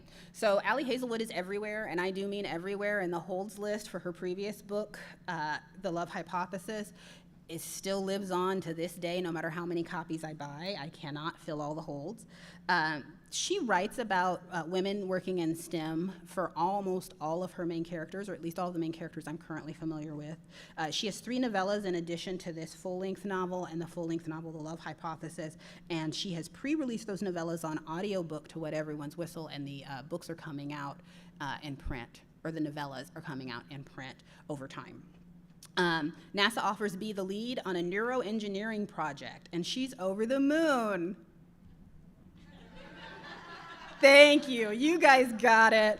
Too bad her co-lead is Levi, who has been her nemesis since they were in grad school. But when he starts to see the way she's being treated by the other guys at NASA, his heart seems to soften. And they no longer are enemies, they become lovers. The release date for this is August 23rd of 2022. Okay, Angelica Frankenstein makes her match. That's right, I said makes, not meets, by Sally Thorn. Sally Thorn is also the author of The Hating Game, which Polly mentioned earlier. So Angelica is Victor Frankenstein's brother, and she's helping him with his, and I quote, reassembled man. We call it monster, tomato, tomato. She decides to try her own experiment because she hasn't found a suitor that works for her yet. So she's gonna build a man, like Build-A-Bear, but with flesh. So anyhow, Will has no memory of what happened before he woke up on Angelica's table, and his entire focus, as it should be, is figuring out who he really is and what his true identity is. And because she's smitten with him, she decides to help him. But then they're joined by a handsome suitor, a mysterious handsome suitor who's willing to help her with the search, and she wonders if she didn't have to build her dream man after all. This comes out in September of this year, and it is a historical rom-com. Duke Most Wicked. Okay, you guys have always wanted to do this, and I'm at a podium, so you know it's coming, right? You get a Duke, you get a Duke, everybody gets a Duke. Okay, thanks. I needed the Oprah moment.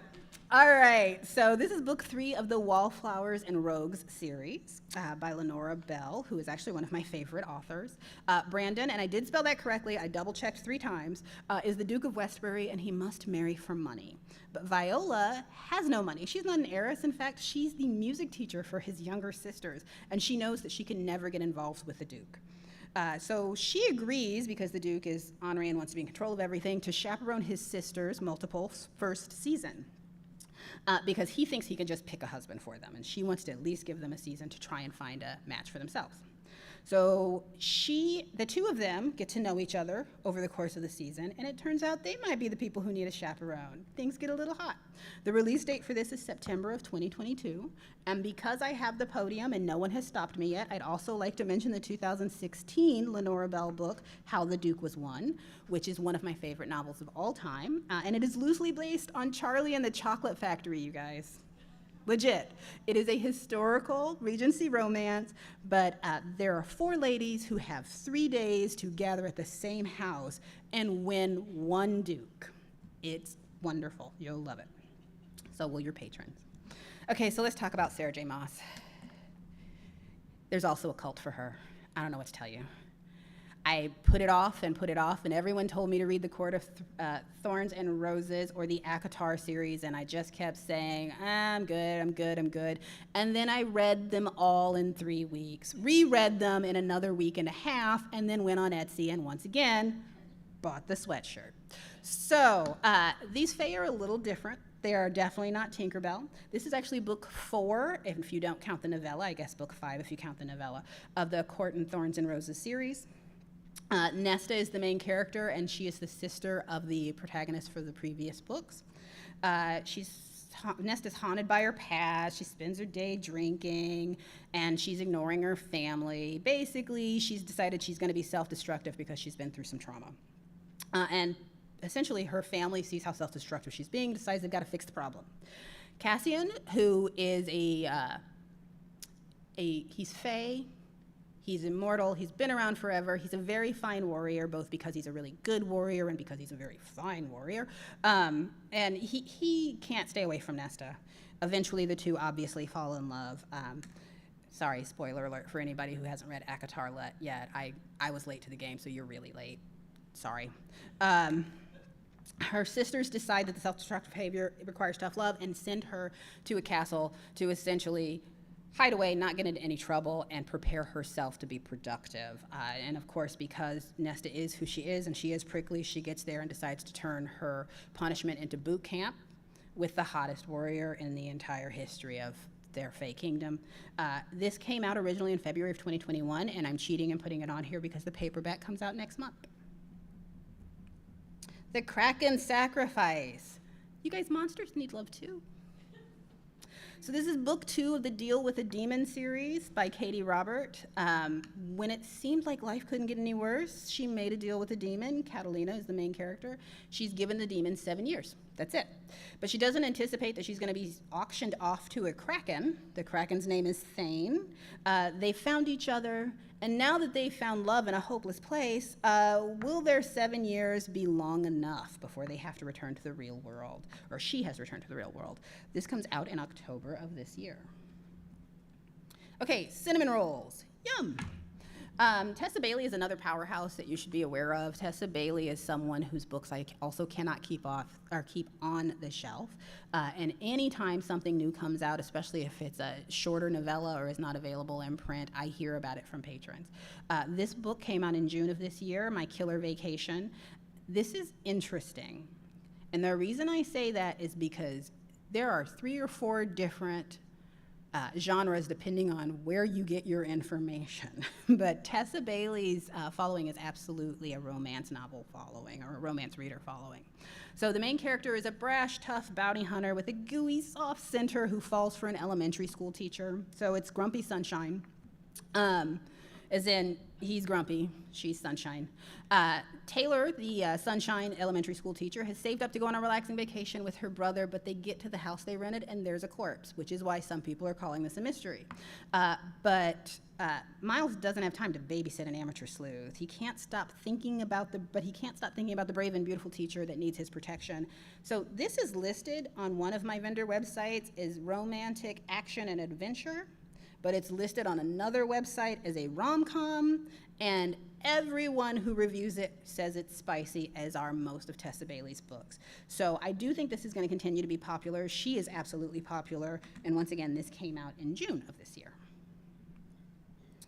Okay, so let's talk about the criminals.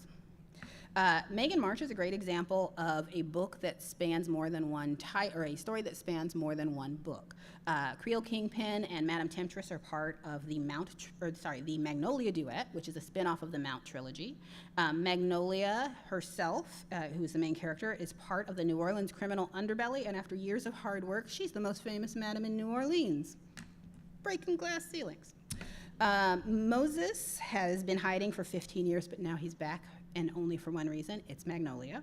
And the release dates on this are interesting. The first one came out in February of 2020, but the current one came out in May of 2022. And this is a great opportunity to talk about the fact that there are romance novels that are categorized as romance that don't have an HEA, happily ever after, or a happy for now, because they are part of an ongoing series. And you want to make sure, if that's the case, you make your reader aware or your patron aware, because there are folks who will come and cut you if you give them a romance novel that does not end with an HEA.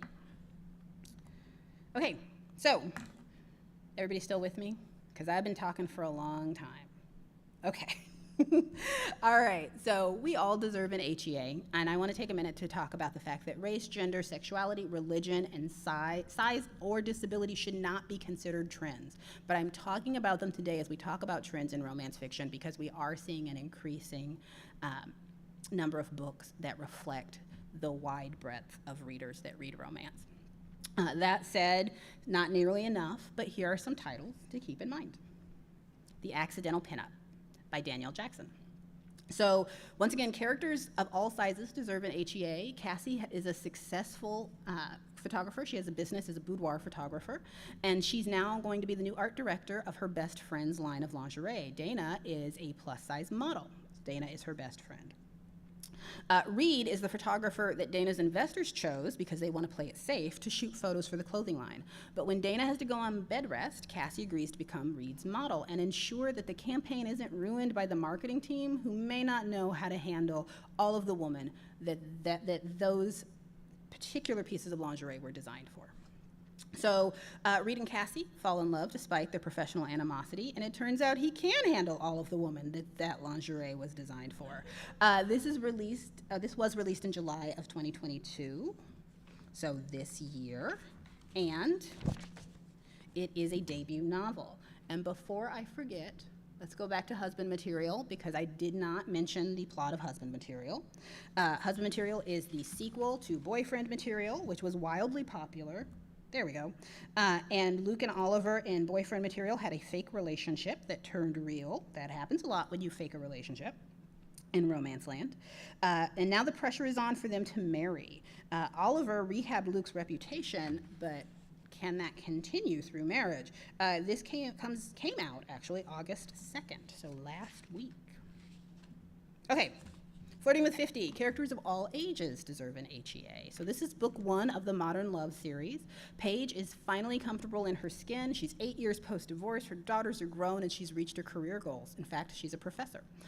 When she takes on a 3-week international teaching contract, Her co-professor is Jack, and they find they cannot resist their chemistry. This book actually came out in May, but book 2 is coming out in November. Book 2 is called Flirting with the Beast, and it also features a heroine who is of an age old enough to remember the 80s, like I am. Okay.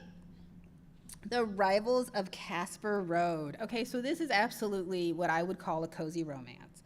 This is a Harlequin series, or at least it has been for the last 2 books. Prior to that, it was published with a different independent publisher. This is a holiday book. It actually all takes place around Halloween, and the plot revolves around a Halloween decorating contest in their quaint little community of Garnet Run. So Bram just moved there and decides to enter the contest. It'll be a great way to make friends, but it turns out his neighbor Zachary takes it a little too seriously, and they get into a prank war. That prank war, of course, develops into love. The release date on this is September of 2022, so just next month.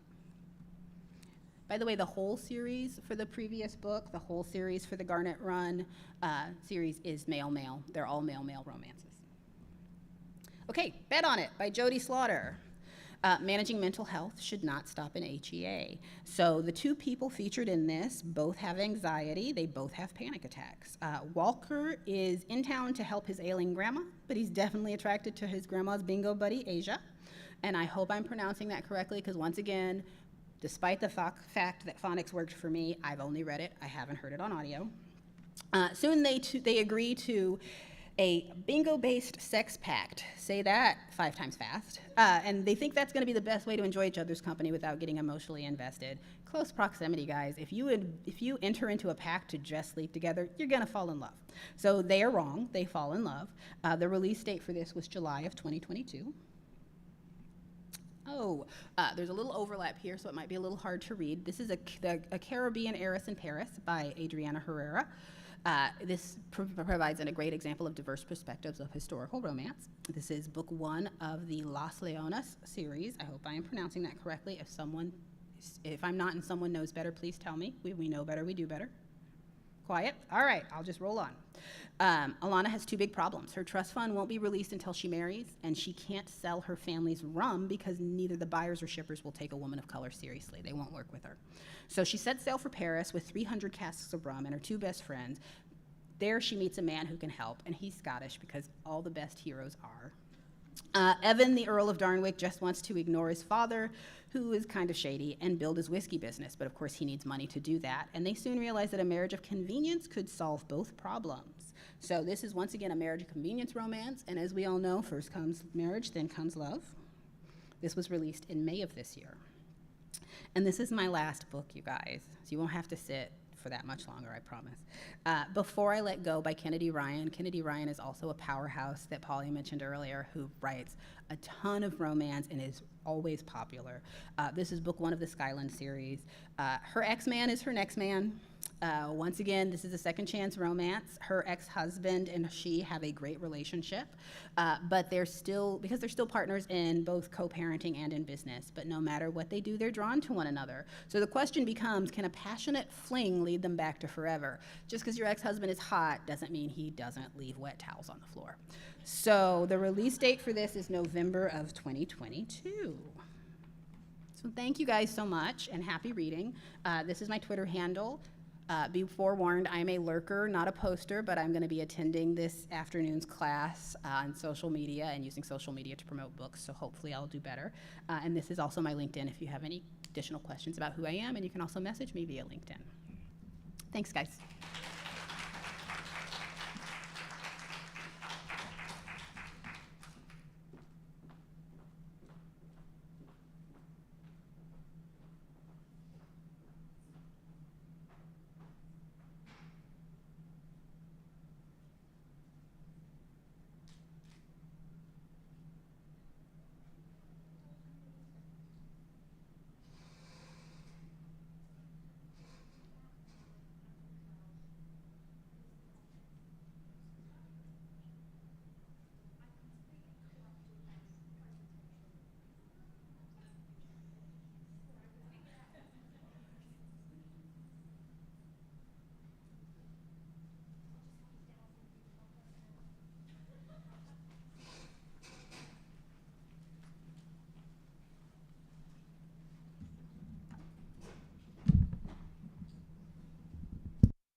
Give me a second to check back there. Sorry, everybody. Me and technology do not do so hot. I feel like I should start making some jokes. Entertain you with my stand-up. Thanks to Patrick, he's going to figure out what I did wrong because my presentation is corrupt. So hopefully he can fix my boo-boo.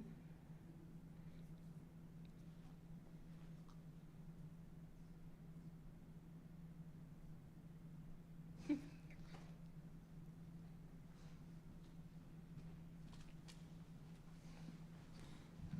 is not working.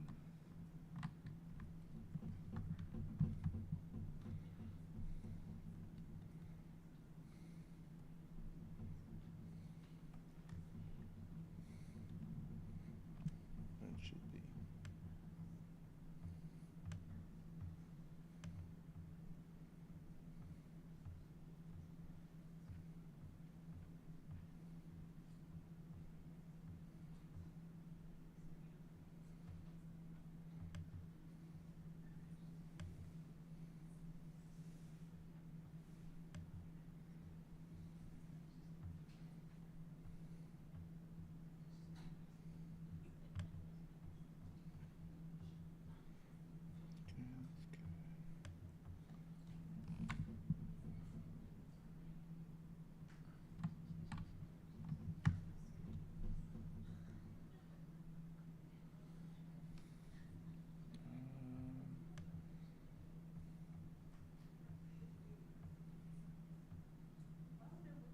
Just a reminder, this afternoon from 2 to 4, if you are staying, it will be in here for the reels.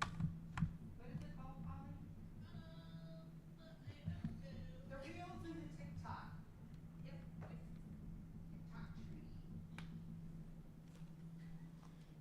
Is it because it's in that? Oh, I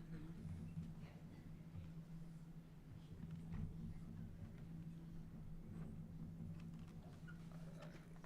I really don't know either. So this was your orders originally.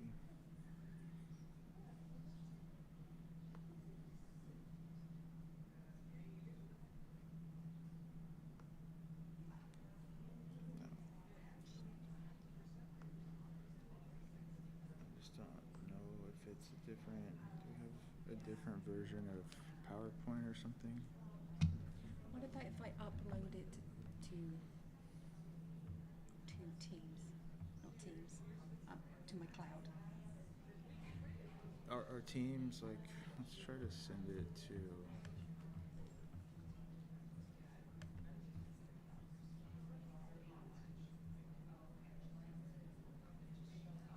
When you're in safe mode. How do you?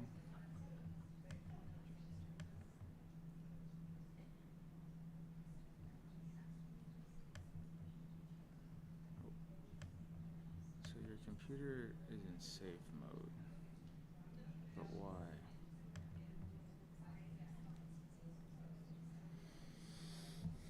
Why does it start in safe mode?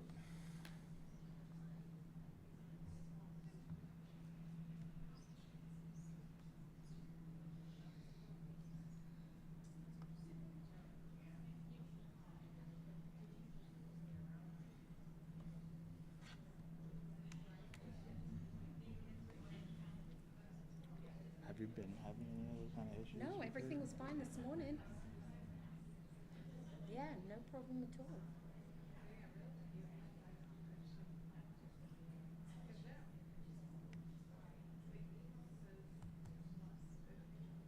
See, Okay. it's still, is that supposed to come on up there? It should. It's because nothing, I'm curious because it was in safe mode. I don't know why it was in safe mode.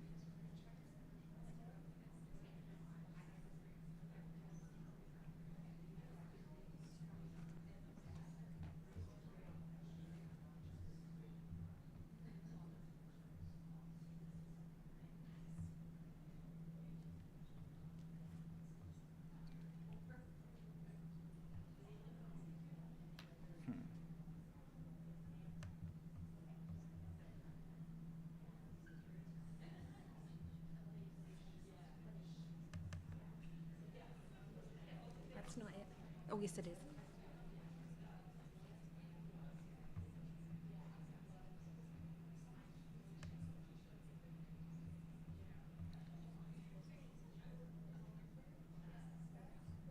You can cancel completely out of that. Well, I was gonna try to share it with me. See, I never had this morning. Okay. PowerPoint Right, edit. Welcome. Camtasia. That's just my Camtasia clicks in together. It, You can get rid of that. it's an add-on, Yeah, you can get rid of that. but I wonder if that is what makes it a different format on my computer versus yours. So you can't get that there. I'm trying to think of what to do. What you could do is start it's kind of convoluted, but if you want to start a Teams meeting or something with me, and I can share my screen. But will I be able to forward? the Yeah, you would presentation? be presenting Okay, on so Teams. all right. So if I open Teams, I have such a messy desktop. Where the hell is it?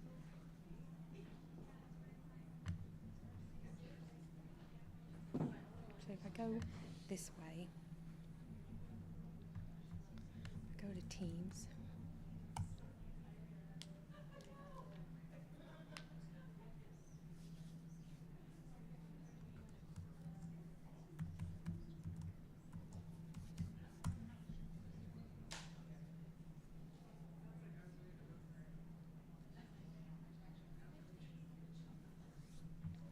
So if I go, so how do Okay, so then you would start a meeting with me.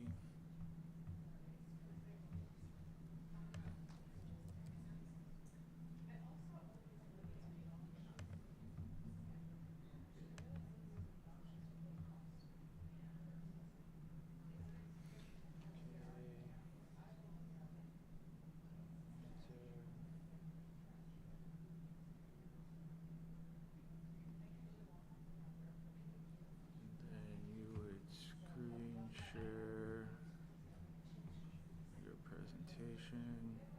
Oh, I need to turn this down. so open the presentation? Open the presentation? Well, screen share first. Mm. Or I guess open the presentation first. So then I plug in my computer. And then hopefully it comes up on screen. We're having to do a Teams meeting call between us so that this can come up.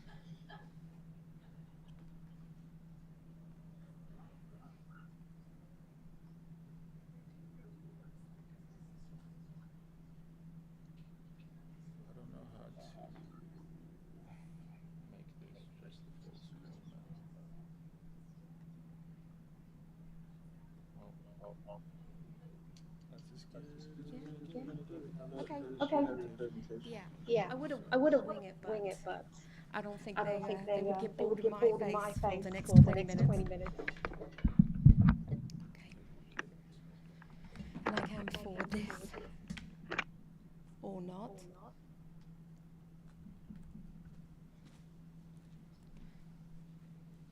Let me go down, maybe. Nope. Is that it? No, this is not the right presentation. No, it's the wrong one. How do I cancel? This is the one. Okay, yeah. So.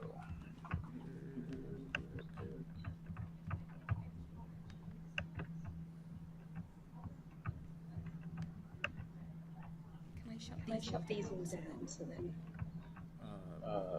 Give me a second.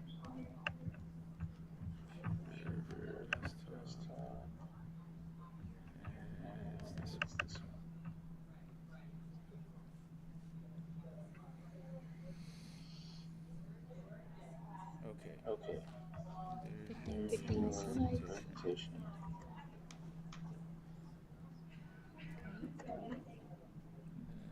You might have to click on it. Okay, so it's not gonna have the same functionality, so you have to actually click right there, which is annoying. Okay, I will make that work. Okay. Sorry for that interlude, ladies. There is something wrong with my computer. Oh, sorry, I see you, ladies and gentlemen.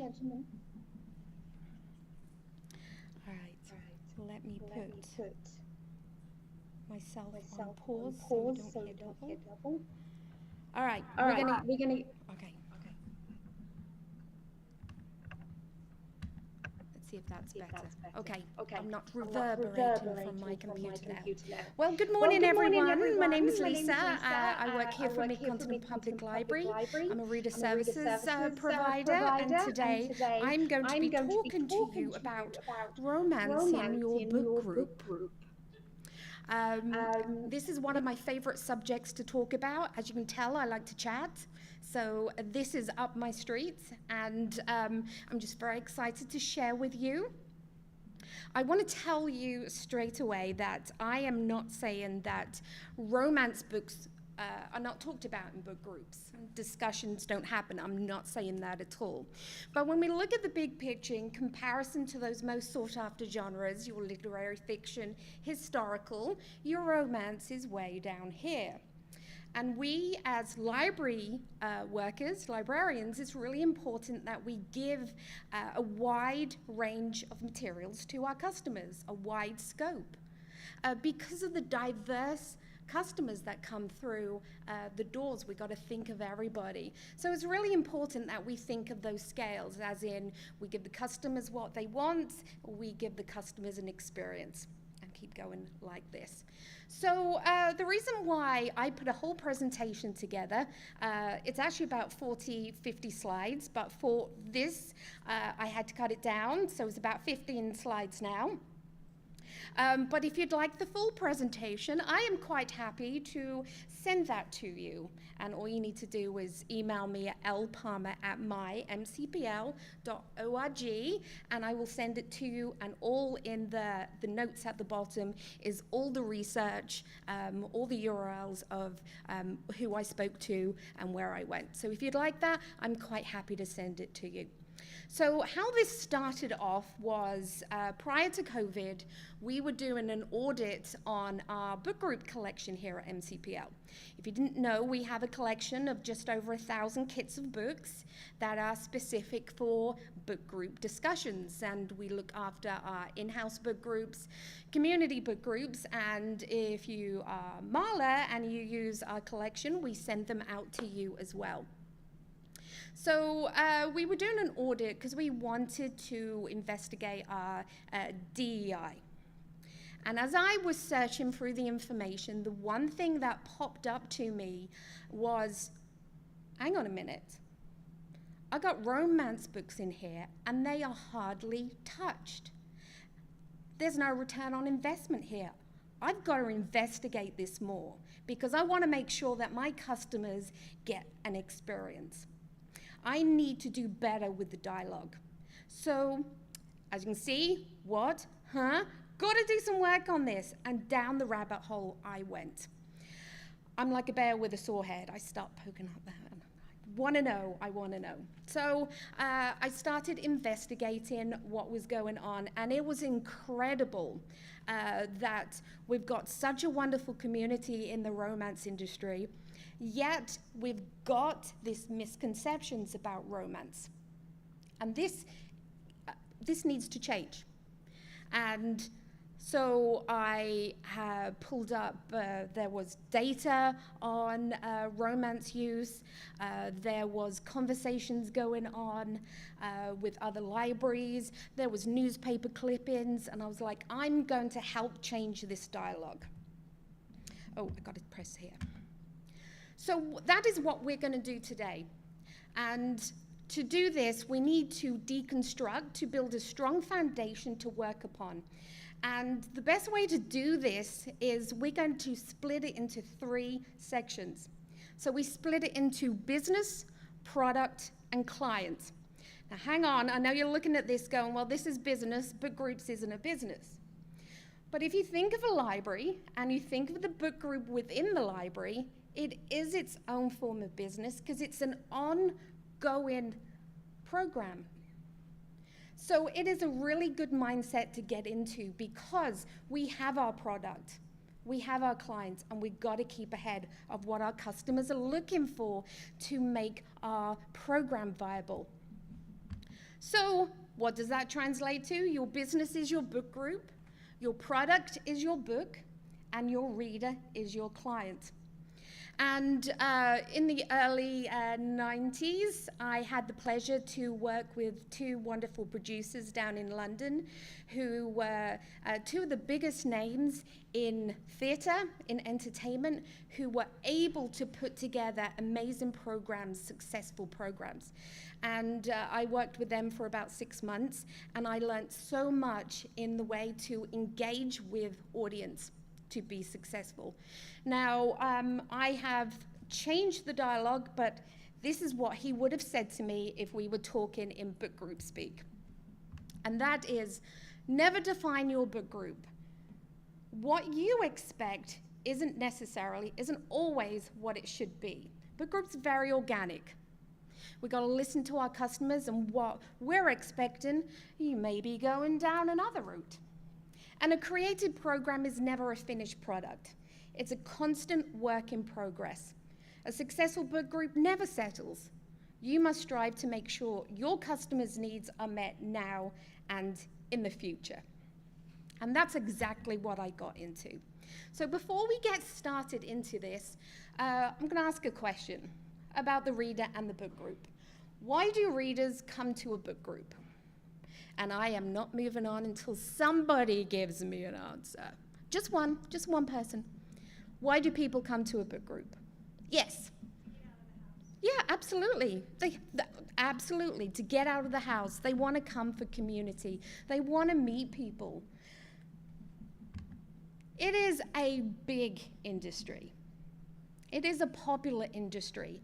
And it is more than pick a book, repeat.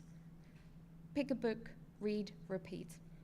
So if we think about our customers at the bottom here, there's 3 distinct areas in the 10 years that I've worked book grouped are the reasons why they come. Community, as you said. They want to come and meet people. They want to be a part of the community. Access, access to material, access to books. And also discovery. They might not necessarily know what to read, so they want suggestions. You know librarians love to give suggestions, and customers love it. And this then translates to health benefits. I had a customer come to a book group that said to me, if it wasn't for this book group, I'd have no reason to leave my house. It's community involvement. You're making relationships. You're getting checkouts, which is what we need. You've got program interests that can carry on. Personal development, that's what I love about book groups. I learned so much. It broadens interests, because believe it or not, when I first started, romance was not my thing. But my boss has changed my mind because of her reader's advisory to me. There is something out there for everybody. And it's long-term reader learning. But now we're going to look at from the other direction, and that is your role, what you're going to do. You're making personal connections to our customers. You got community involvement. We got programs, access to that community need. We're increasing our RA skills. It is a lifelong learning process. Indirect RA, we're going to learn how to talk to customers via posters, via videos if you're staying this afternoon, via things like TikTok. And then we get in what we want is our increased circulation. We want to give our customers an experience. So we're going to deconstruct those misconceptions. And a lot of this is what I've heard through using Facebook, talking with people, and I'll be honest with you, some of this language when I first started with the library, because I was not a romance reader at the time, I've used this language because of all those misconceptions that can happen out there. And I realized I was wrong. So there's lots of conversation. I've definitely heard fluffy is fluffy. And I will admit to you, when I first took over book group services, even I've said, I need to put something a bit more fluffy in there. I need to look at romance. I don't do that now. So we have the misconception that it's poorly written. This one's one of my favorites. Books for women who are seeking unobtainable goals. That's okay. If I want to marry a billionaire for a weekend, I'm gonna marry a billionaire. It's totally fine. It's porn. Nothing wrong with that either. Smutty. It's dirty. Come on, people. Stories with no substance. And silly storylines with unrealistic expectations. So why are we hearing this? And this is what customers are responding to. Obviously, not all customers, but again, we're looking at that other side of romance right now. So customers are responding to those 4 distinct areas. They're responding to social media. And you know, social media is that big thing now where everybody is opinionated. And you don't always know who to believe and who not to believe. And we take on those misconceptions. Print publications, information, people with blogs, people with their comments. Television, it's used as a comic form. And obviously our peers. I have some really great friends. They make comments about romance, and you want to believe them.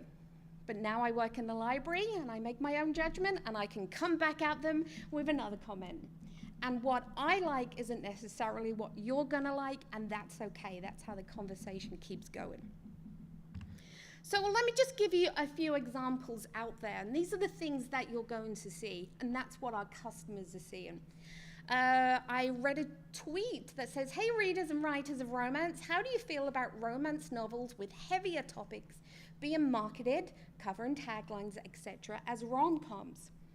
Well, I clicked on that and read all of the information. Whew. I'm not a Twitter user, I'm a Twitter stalker. I'm like you, Beth. Stalk the Twitter. So again, from that conversation with everybody like you and me, I'm getting a perspective of what people are talking about. And don't get me wrong, there's really great comments, and I'm writing down dialogue that I can use at a later date. And then there's also comments that are negative. You're gonna get that everywhere. I had a big article that was written by what do you call them, those companies that do research. And they were looking at the industry of romance.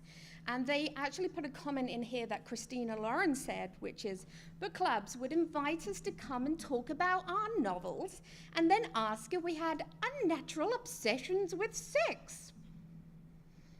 Library services are being forced to remove romance for concerns over sexualizing displays and conversations. I was going to put the post up, and I thought, nope, I'm not going to do it. It's a library. I'm not going to do it. I'm not going to give them any promotion. I had a friend who said, oh, Lisa, I'm not going to read romance. It's a waste of time. It reduces my intelligence. And then again, we're looking at TV. Did anyone see the Stacey Abrams interview with Stephen Colbert? Ouch. And it was very sad, and it doesn't help the romance industry. It doesn't help those new readers that want to come along. She went on there for political reasons, and Stephen Colbert picked up one of her romance titles that she writes under Selena Montgomery and began to read portions of that book on TV, causing lots of laughter, a lot of misconceptions out there. It was very upsetting, and I could see why Stacey was pretty embarrassed. She didn't know what to say. She got caught off guard. So, as I said, I've been working book groups for about 10 years, and I always want to look at ways how I can improve things. How can I make this collection viable? How can I help my book group community? Well, a few years ago, again, trolling on Facebook, and I have no problems talking to a stranger. Over a couple of years, I managed to pull together 6 book groups. There's 4 in this country. There's 2 in England that run their own book groups, community book groups. And I use them as my beta book groups to ask those conversations about what the community is doing, to ask those conversations about what is happening within your book groups. And this is a conversation that I brought up with them. Have you read romance in your book group? I want to listen to the dialogue. I want to understand.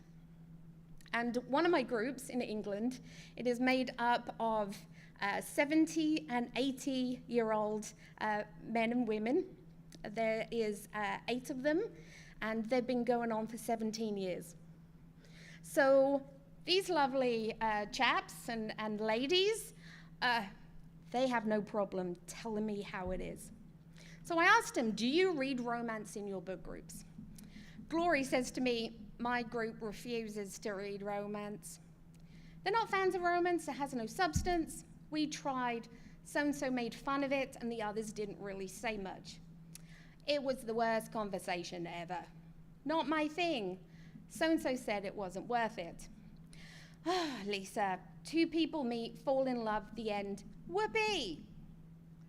So from that negative attribute towards romance, I'm able to look at this dialogue and say, well, here I go. I'm going to change this dialogue. I'm going to speak with you. We're going to talk about it more. And I'm going to give you an experience.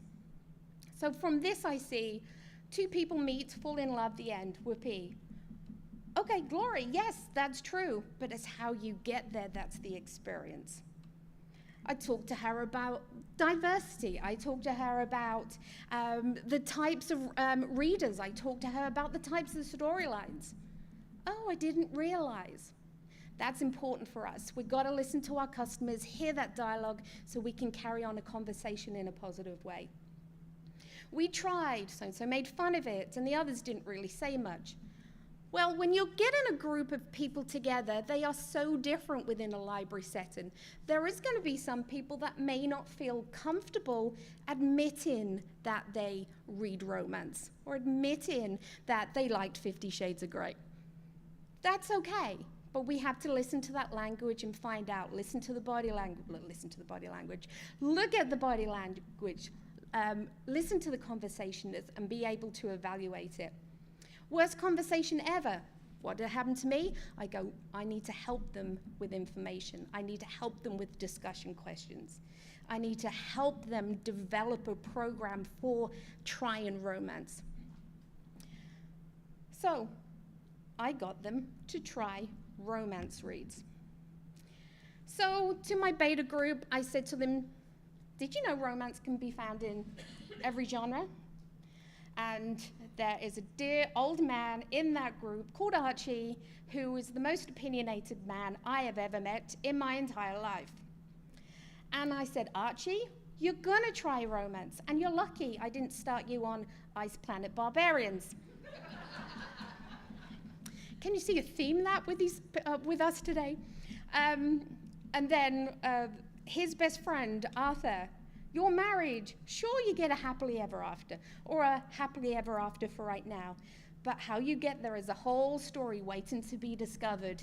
And he rolls his eyes at me and he goes, oh, tell me about it. There's some stories about my wife I could tell you. And I said, there you go, because you love your wife completely. So there's your happily ever after, but you just told me there's stories that you can tell. And also, hey guys, it's $1 billion industry. We don't want to miss out on some really great discussions. So I'm an advocate for romance.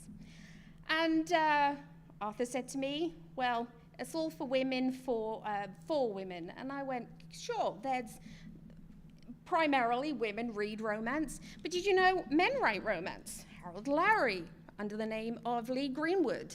And I said, they've just recently been re-released with male-style titles to try and bring in more male readers. So, for instance, this book was first called Rose. It's now been re-released as A Resolute Man. So it's out there, guys, out there. And when I was doing more research, there was an article on Book Riot, and it says, has internalized misogyny been stopping me from reading romance novels my whole life? And I sent this to them. And she's doing a reading project of reading a genre she wouldn't have necessarily thought about, and 2 things came from it.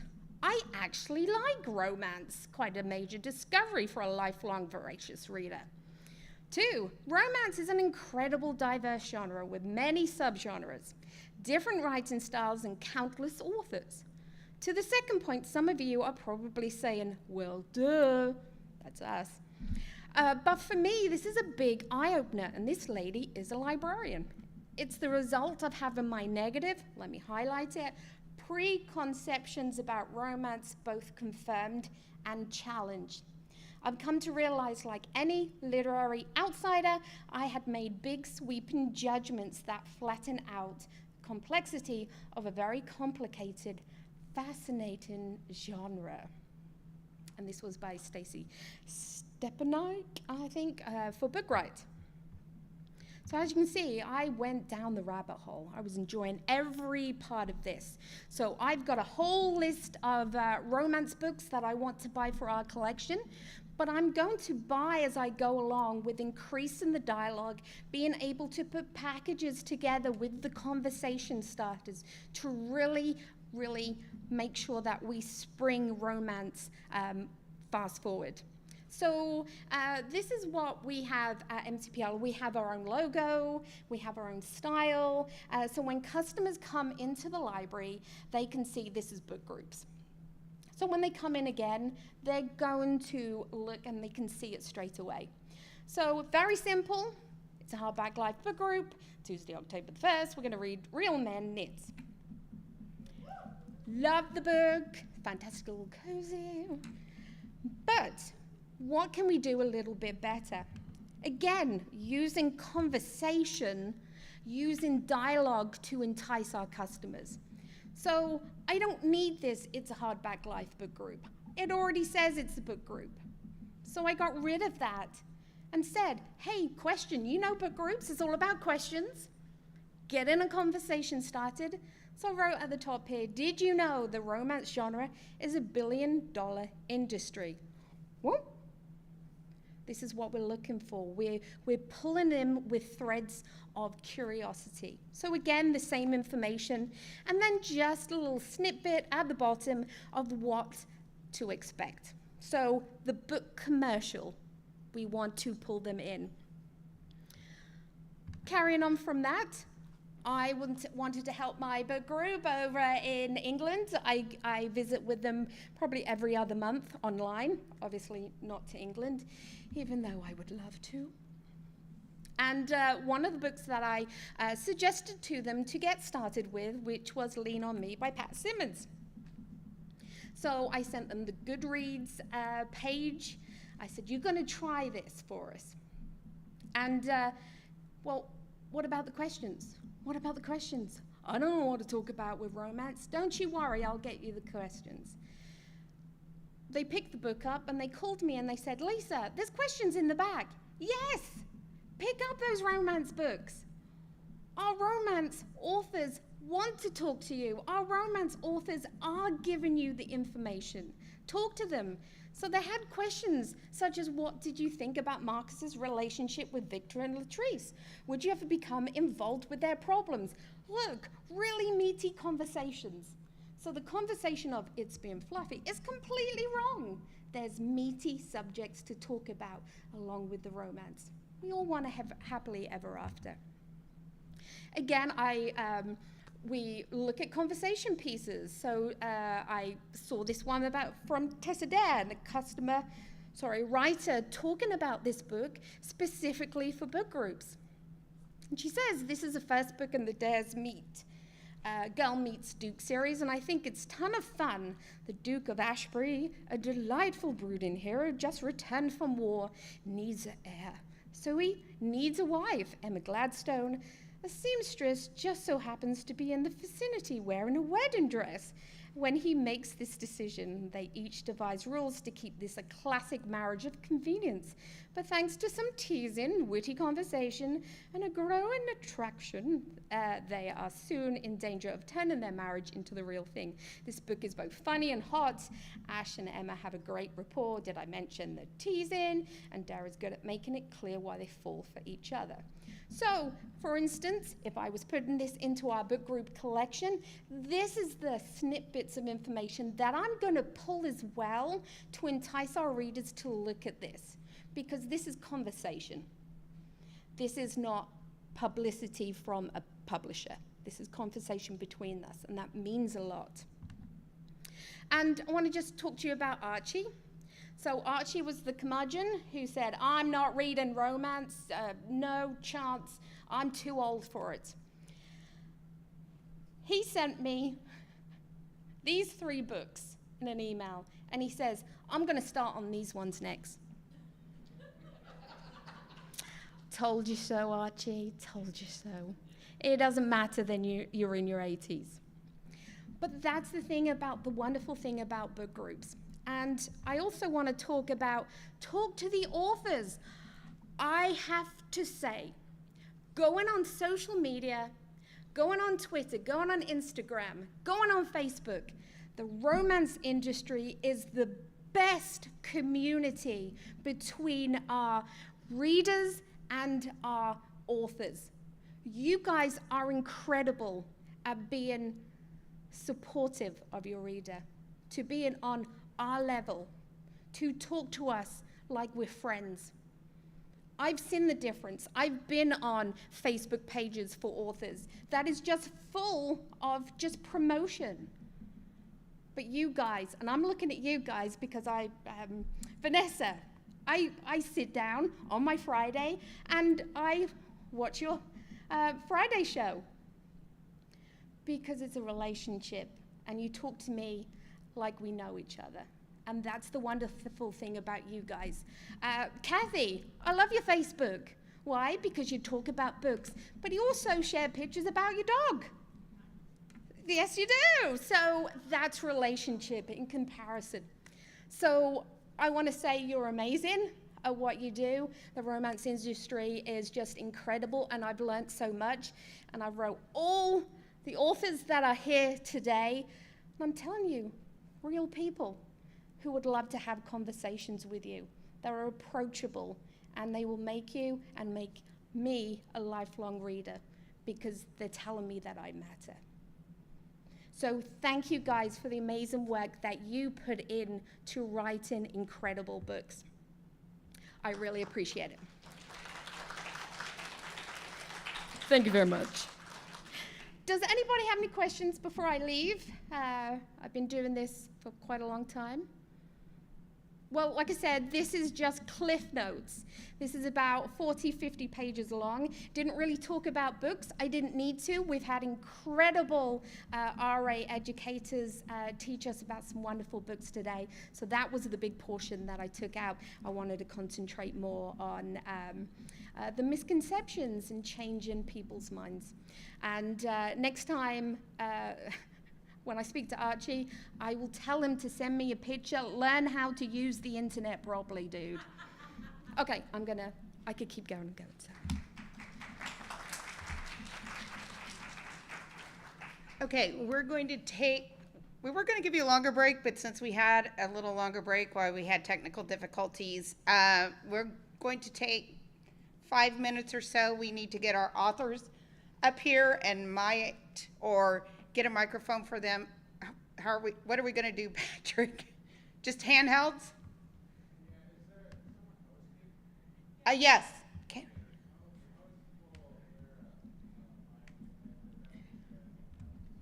Okay. So, my authors for my interview. Sorry, it took so long. No, you were just right on time. Oh. Let me get rid of mine.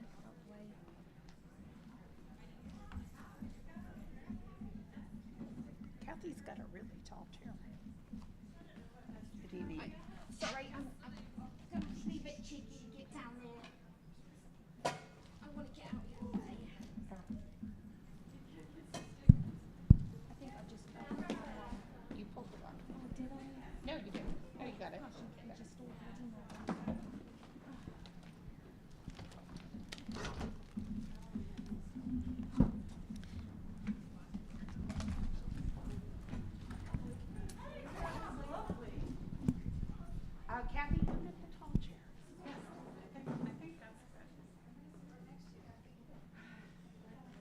Do you want us to just pass this microphone?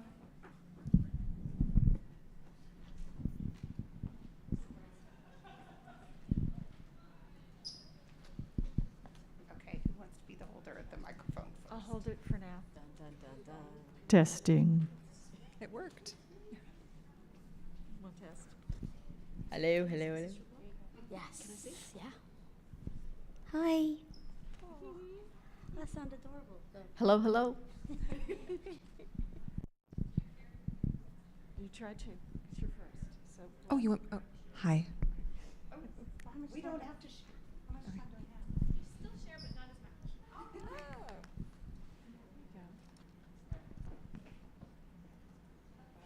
So these are all off right now, so you can turn them on when you're ready, and it's just flicking that switch off.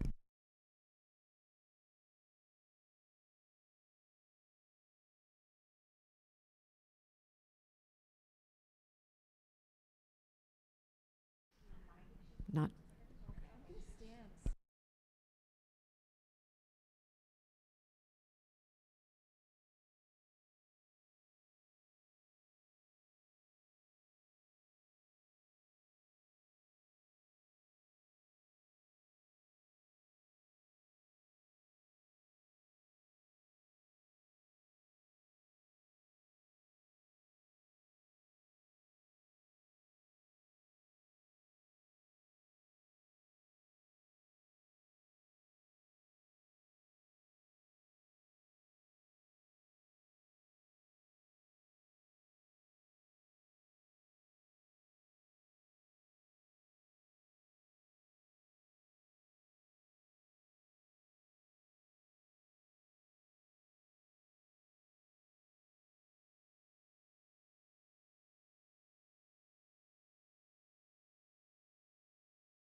Romance Genrecon page. All right. Or Did you get me mid-puke? It was good That face, was I awesome. promise. Because they just said it was going to be broadcast as the reading salon tonight, so I had to do the puke face. It's going to be fine. Going to be fine. I promise you're cute. I promise. But later, I'll pay you for the picture. Exactly.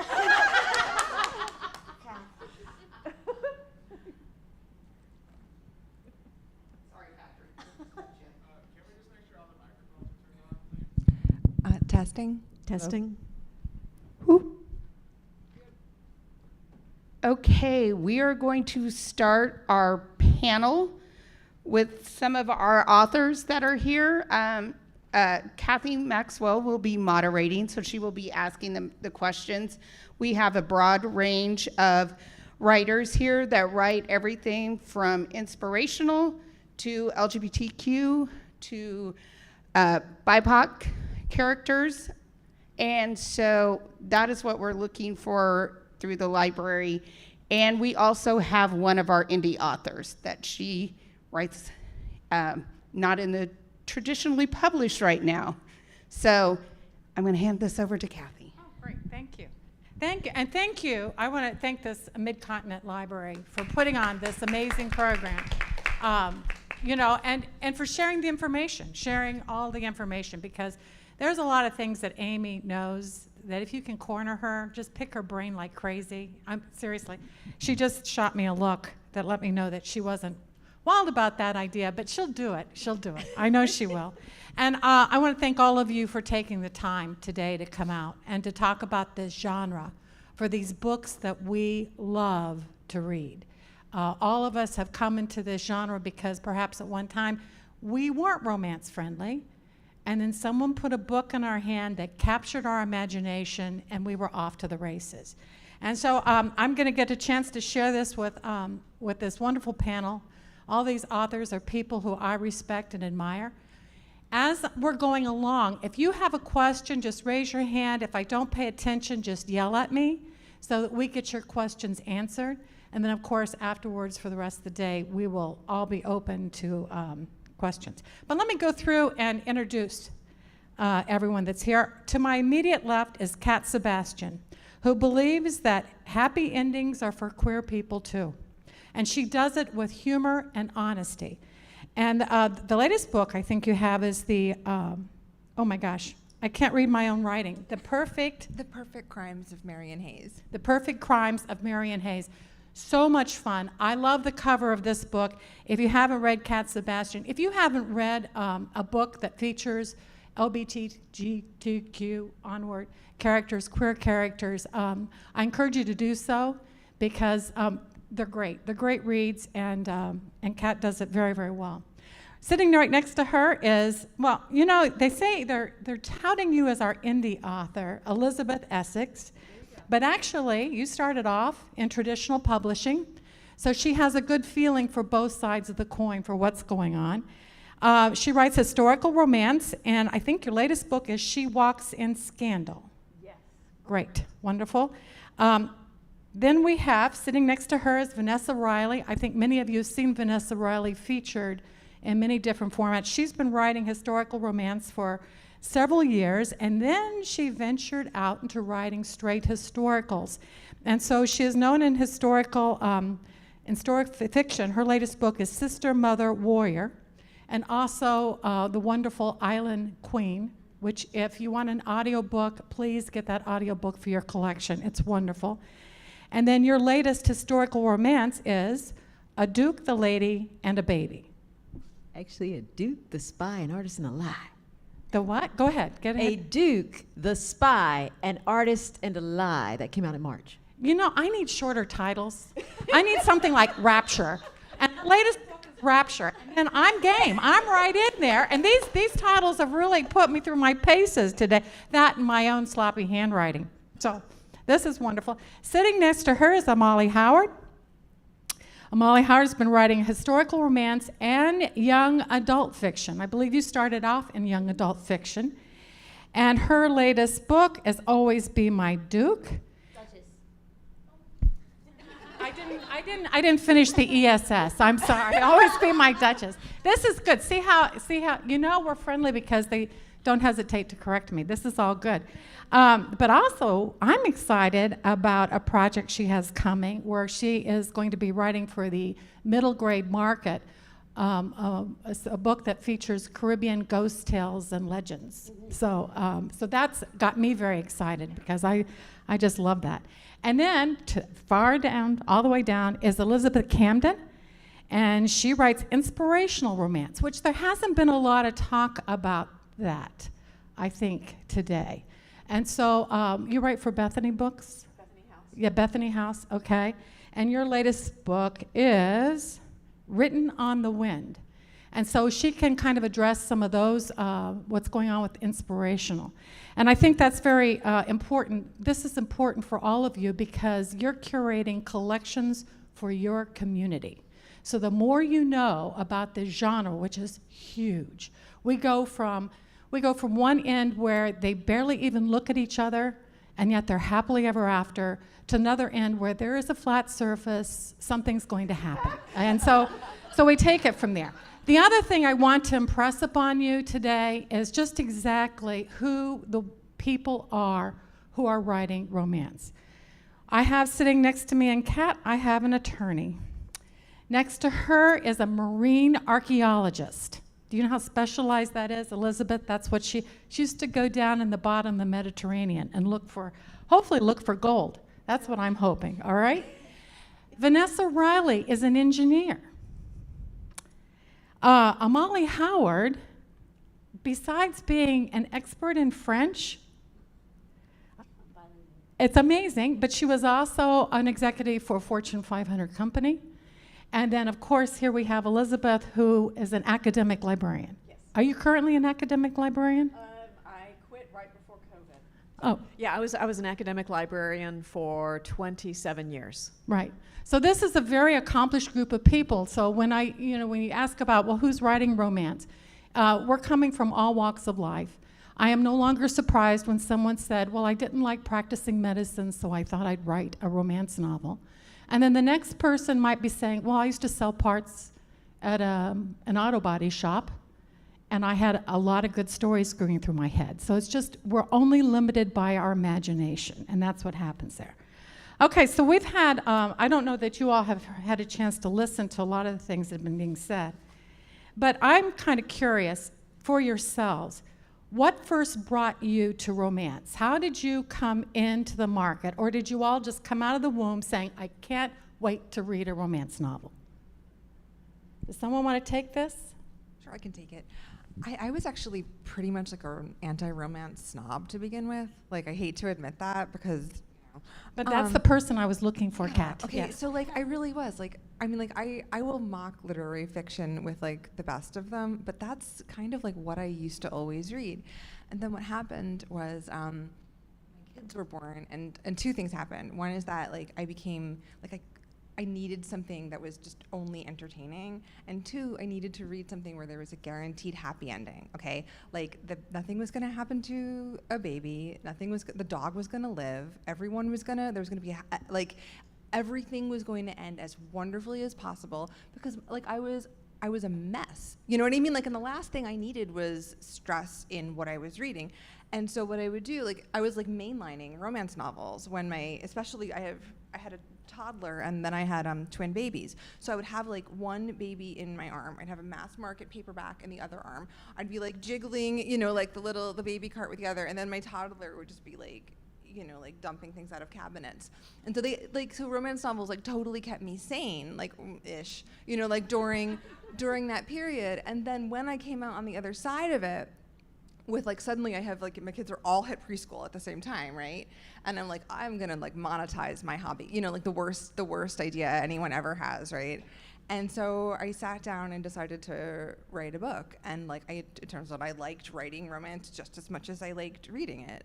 So yes, that's how I got here. A full 4 to 5 year journey from like being like super snooty and wrong about romance to like making a living writing romance. And the kids are still alive. Everyone's alive, I'll do an answer. I came to romance young in my library in Madison, Connecticut. Great little library there, Scranton Memorial Library, but I was the child who loved The Wind in the Willows.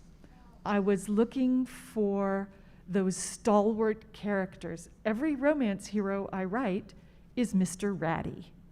He's that fellow. He stands by his friends. He'll strap on a brace of bristles and be ready to go. He's there for you. So I read those stories as a child, and then I moved into adventurous stories. And I was looking for all that marvelous adventure out in the world. And I only found it for boys. And I was reading stories about them, and I would put myself in their place, and that was just fine. And I got a little older, and a lovely librarian, Phyllis Wiggum, kind of quietly on the side said to me, "You might try some romance books. They're all about girls who get to do all the things." And I very quietly read them on the side because my mother was a very academic lady, and I don't think she would have approved of those, which was why Phyllis whispered to me about them. But romance, adventure, was where I found the stories centered on women who got to do all those things. And honestly, I think it's one of the reasons that I aspired to be a nautical archaeologist, and I'm gonna go all over the world, and I'm gonna do the things, and nobody's gonna tell me I can't, because girls don't do that. Even though my professors did say that to me, and I went, I'll write my own grant, thank you very much.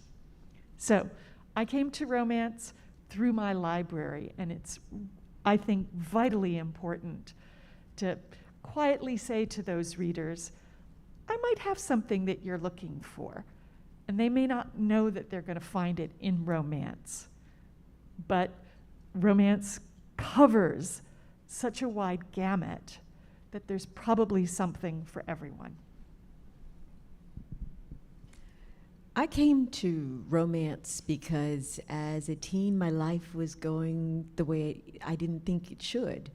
My parents, who swore that they loved each other, no longer loved each other. We were the kids of the broken home. The economic situation of our family drastically changed when Daddy walked out that door. And so I needed a happy place, and I needed to believe in love again. And so I would sneak the books, and I would read them, and I would be transported. And through my academic life, I am a Western civilization nut. I love history, and I fell into Regencies. And everybody was safe and happy, and the only thing that was problematic was the manners problems, and it just made my life seem, or it took me to a different place, made me happy. The only thing that I didn't realize I was missing was me in these books. People that look like me, people that look like my neighbors. And I'm glad we're living in a time now that children growing up and people going into bookstores and libraries now get to see themselves in all gambits of historical romance and all gambits of contemporary romance. Thank you. I grew up, and my mom was very strict, so I wasn't allowed to do anything. We focused on academics. And I also went to an all-girls high school, so the only book boyfriends I could have were in the books that I found and stole from my grandma's stash of Mills and Boone, and Harlequins. And I love them for some of the same reasons that the other ladies here have talked about, which is that safe space. You're gonna get delivered from start to finish, an amazing love story with attractive people, and hey, I liked reading about the guy that had the yacht, and his name was Dorian, and I'll never forget it, and I was like 14. And I should have named one of my kids Dorian, but I didn't. But yeah, I mean, Dorian's always there. I got my start writing. I actually was published at 12. It was my English teacher brought in a candle and lit it and said, write a poem, and my poem was about a groom that burns his bride to the ground. So I don't know what my mom was like, what is going on with you? What is in your head about relationships? But I've always liked like dark romance or the heroes that are sort of misunderstood. They're morally gray, but they find themselves in a better spot at the end. I'm really into villain and monster romance at the moment, which is probably crazy, but anyway, that's me. I think I am different from most writers in that I was not a reader growing up. I had a hard time learning how to read. I have ADD. I couldn't pay attention in school. My mom really tried. You know, I had special tutoring. I just wasn't interested. I was more interested in what was going on out the window, you know? And then I discovered Kathleen Woodiwiss, who was the writer. You know, she kind of brought romance in the 1970s. It was The Flame and the Flower, yeah. I was in a bookstore. I have 4 older brothers, so the books in our household were sci-fi, and they didn't really appeal to me. But I saw the cover of Flame and the Flower, and I touched it, and my mom bought it for me because I touched a book. And that book held my interest. And I think I was probably 9th grade. And I was the kid who throughout junior high got C's, D's, and was in remedial every class. And then by the time my freshman year, I was in the normal kid class. I don't know if they still track kids in K through 12, but back then everybody was tracked. Everybody knew which class was which. And by the time I got out of high school, I didn't have good grades, but I didn't have bad grades. And I knew all about Napoleon and the Russian Revolution, because I learned all of this in my historical romance novels. And so I think it just, for me, it took finding the right novel that could capture my imagination. And as a librarian myself, and you folks, public librarians, when you find the kid who just hates reading, maybe it's just that they haven't found the right book yet. I'm not saying that it's always going to be romance, but give it a try, you know. Help that student, help that kid find the right genre for them. Yeah, one of the things that we just got through talking about, Lisa had that great presentation on reader groups. And I didn't know if any of you have had experience with reader groups. I run a romance reader group in Austin. So I have that, but how many of you have had experience with reader groups and might want to share what's worked? What's really been something you've seen that readers respond to? Take it, Liz. Yeah, it's on. Okay. Enthusiasm. When people invite me to come to a book group or any kind of reader group, I always say, absolutely. And I always come with an open heart and with enthusiasm for my genre. I think that's super infectious, but it also, I come as a representative from the land of happily ever after. I am an ambassador for romance when I go to groups. And sometimes we talk just about this particular book. Sometimes we talk about romance in general. Sometimes we have to field the awkward questions about the sex. And I've learned to be very frank and very open and use open language without judgment and say, well, don't be a prude. No, that's not how I speak to people. I absolutely want to validate everybody's thoughts on these books, because what I want you to do is read more of them and give them another chance. Okay, So yeah, but literary fiction also has sex in it. Absolutely. Mystery has sex in it. Yes. So why is the sex in a romance novel so surprising? I don't know that question. Somebody else needs to go with that one. I think it's because the sex in romance is good. Like, it's not sad sex, right? Like, okay. Or mean sex, or mean Or sex. mean sex. I think it also centers women's pleasure, and for some reason, romance, like if that's its female agency, people are automatically like, you're not allowed, and we are allowed. Is that a question or a yay? Yeah. I do find now that I have 2 books in historical fiction, I get these readers and they're like, and the sex, oh my God, that's, and I was like, Okay, y'all realize I'm closed door, right? I mean, and they're like, the way they're going on and on and on, and I'm like, interesting. Okay, now would these be readers who would read your historical romances? Or are these people who have come to you because of your historical fiction? These are historical fiction readers. And they think the closed door sex is exciting. It's exciting and I don't want to go out with any of them. Okay, Yes, I'm just right there. That's it. But see, I think I'm a gateway because the there's a snooty attitude, right? And the last librarian talked about it, how people think historical fiction or literary fiction is so much above romance. No, there is great fiction everywhere.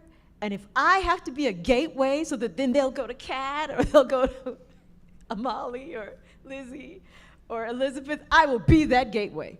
Yeah. Brava. Yeah. I have one thing about reader groups. Okay.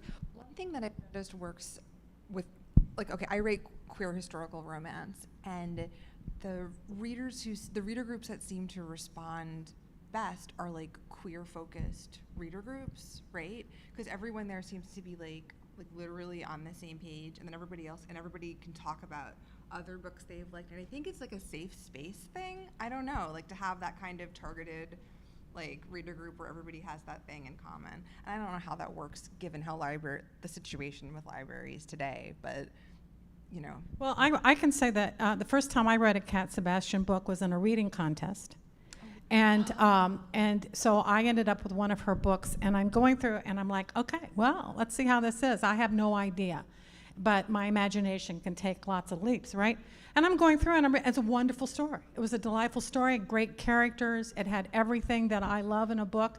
And I thought, oh, I have to go look at myself now.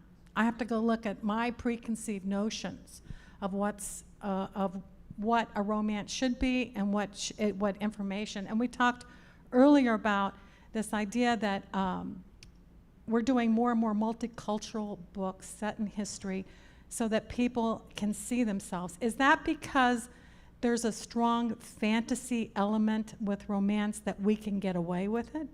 Because if you remember when Bridgerton first announced that they were going to do a multicultural cast, there were people who came out and said that's not historically accurate. And so where are we now with that? Because, go on, Molly. I'm gonna go, and then you can go because you. Yeah. I think I personally think it's two different things. I think the anti-historical, or that where it's people are saying it's fantasy, is if you have a Bridgerton type cast, which is completely inclusive.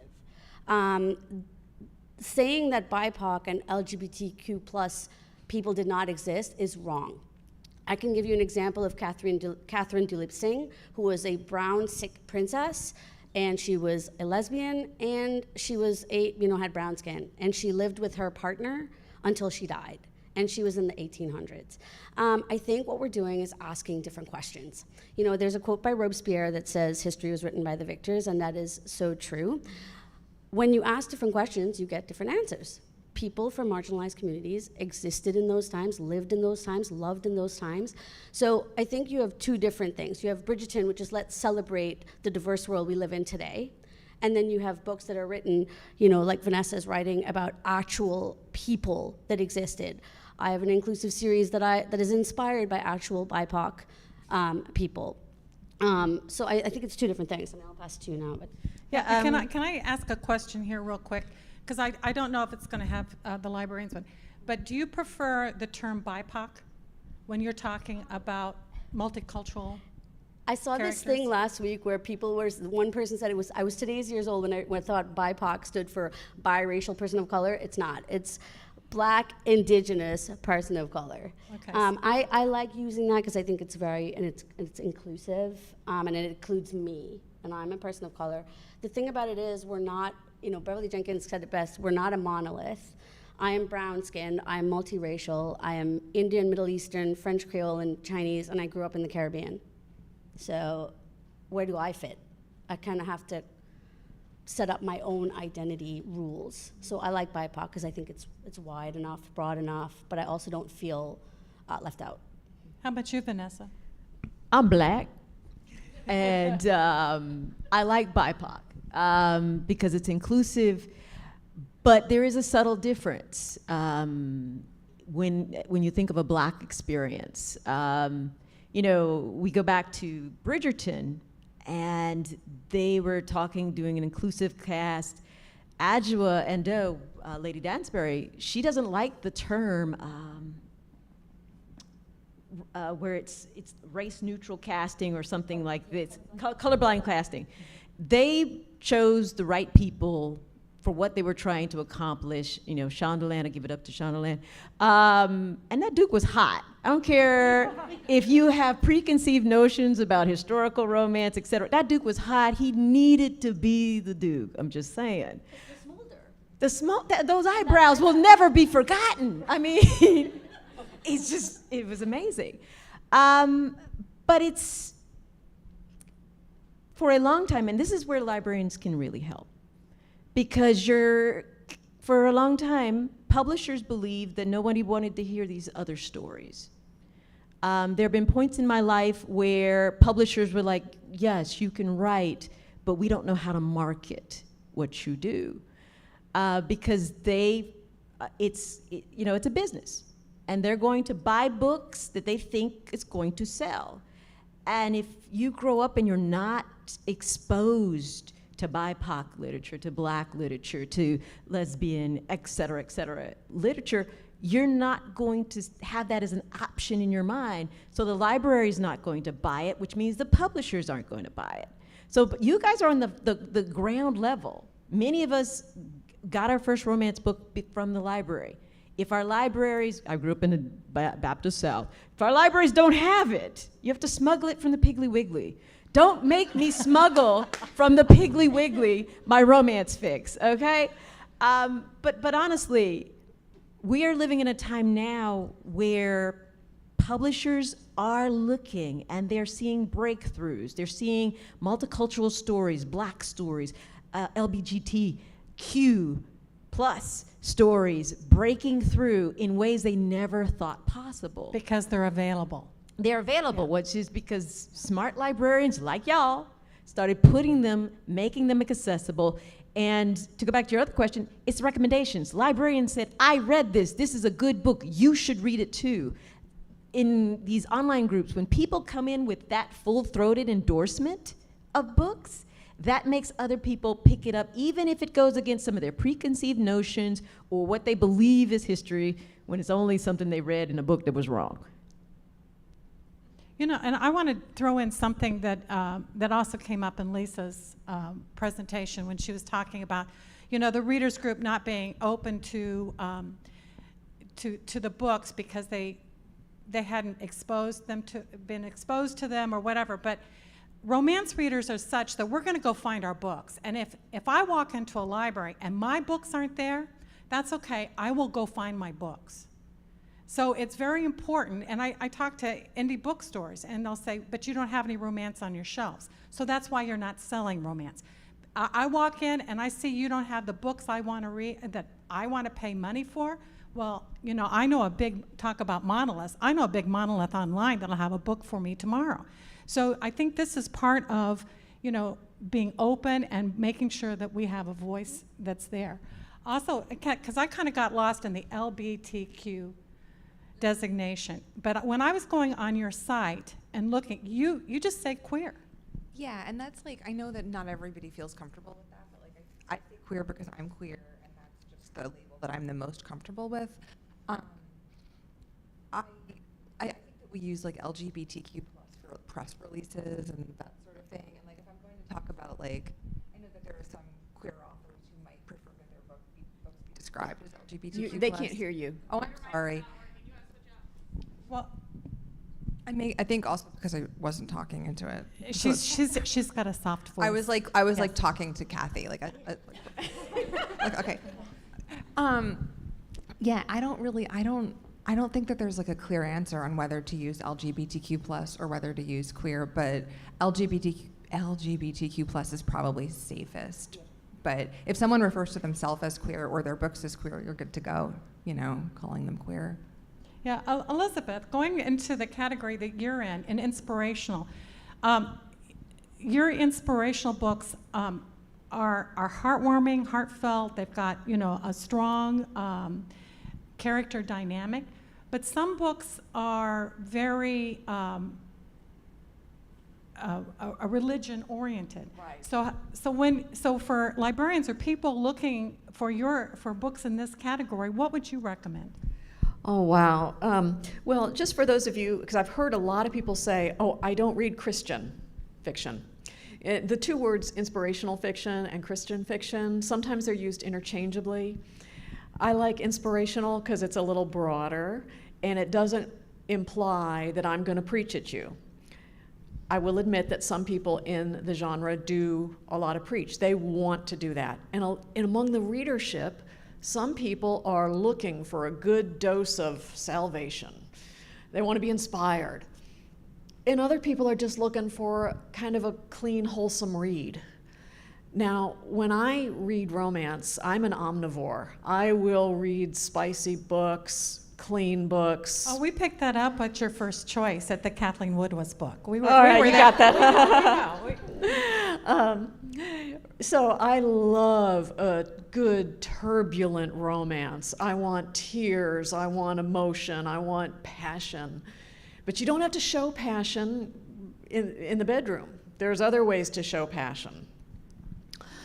Now, I have to admit it's challenging if you're not familiar with the writers, how to recommend a novel. If somebody comes to you and says, I'm looking for a wholesome romance, well, there's a lot of people in the inspirational, I guess first you might want to ask, what do you mean by wholesome? Are you looking for no sex scenes?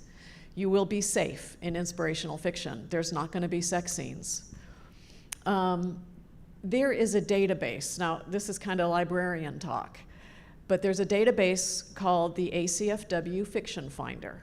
It's a magnificent database. ACFW stands for American Christian Fiction Writers, but if you Google Christian Fiction Database, you'll find it.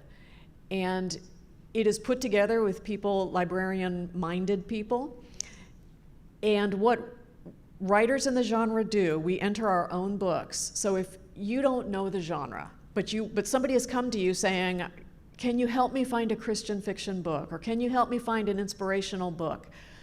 You can use this database and say, okay, I want a romance about widowed people falling in love, or I want a Western about drug trafficking.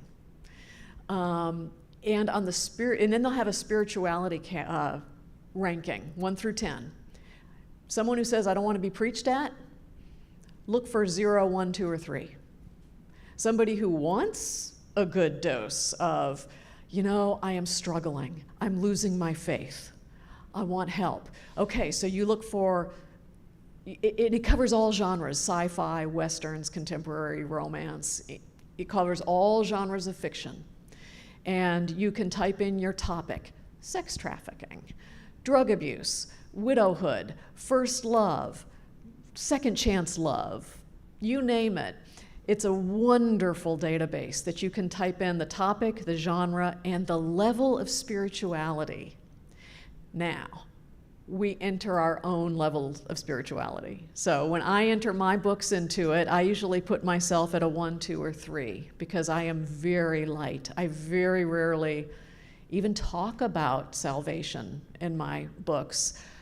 I talk about ethical dilemmas, and the books are generally, I know some people take offense when I say clean romance. I don't know if some people say, oh, you're implying that my romance is dirty. I'm not. There's a big discussion about that. Yeah, now. we can call it hand-holding romance.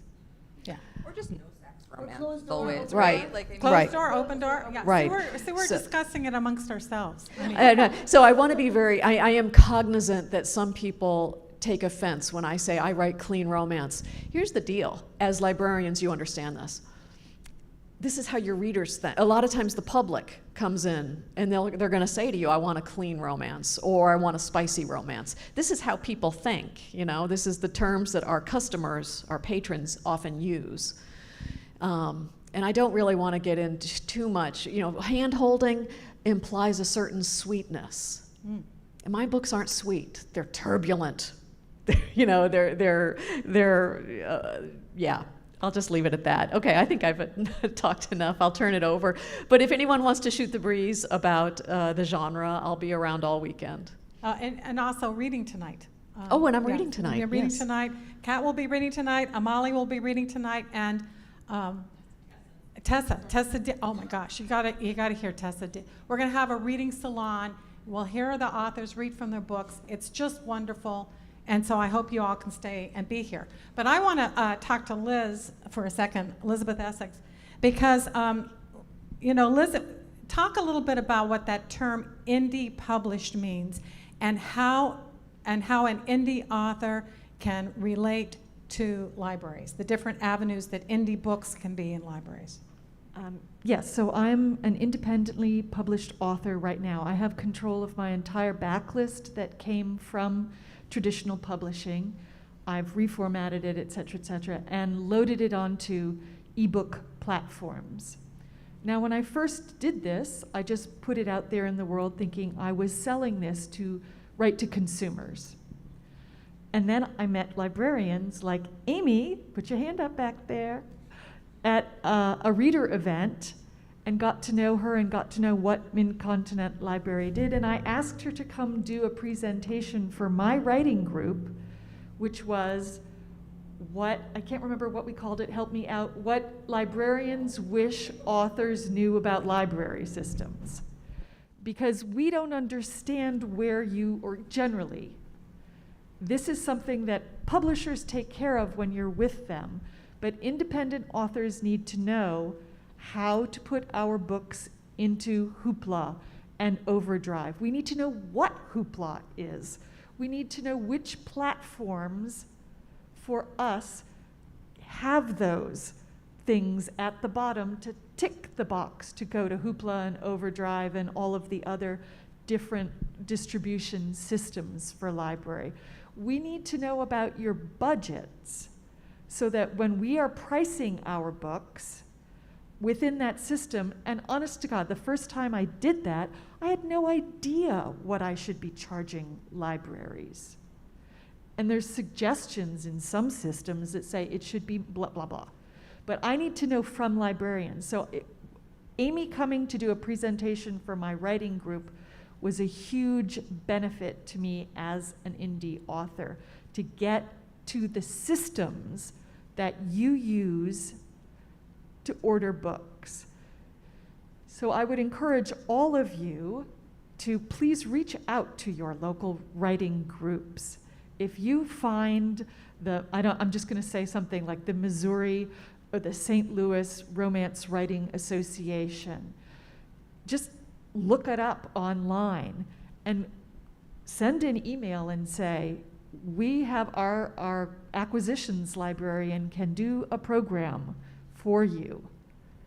What libraries wish authors knew about your systems, about how you acquire books, the things that drive your requests, that will drive how you put books on ordering systems or how you prioritize what you're going to buy, that you're review driven or you're driven by some other system. We need that information. Amy's helped me tremendously to know how to get my books available, and that's something that independent authors have to do on their own. The Big Five all do this for their authors. They make sure that they come to the ALA conventions and they know everything that you're doing to make sure that their systems are correct. I can't spend that money individually to come and find that information. So having a librarian to ask and somebody to have that conversation with is vitally important to my career. And I think it's important because originally when independent books first came out, this was the place to find BIPOC authors, LGBTQ plus representation. The Big Five publishers were saying, well, it's a lovely book, but we don't know how to market it, so we're not going to buy it. And people went out and put their unique voices into independent publishing, because by God, they had written these stories and they wanted to get them out in the world. Yeah, but I also think it's true in Beth's presentation, many of the books that she was sitting there going, and this is a fabulous read, and I'm thinking, it started indie, it started indie. It was a little obnoxious, Beth. It started indie, this way. So, yeah. But that's true. So, I mean, conversations between librarians and independent authors, I think, are vital. You are our life source.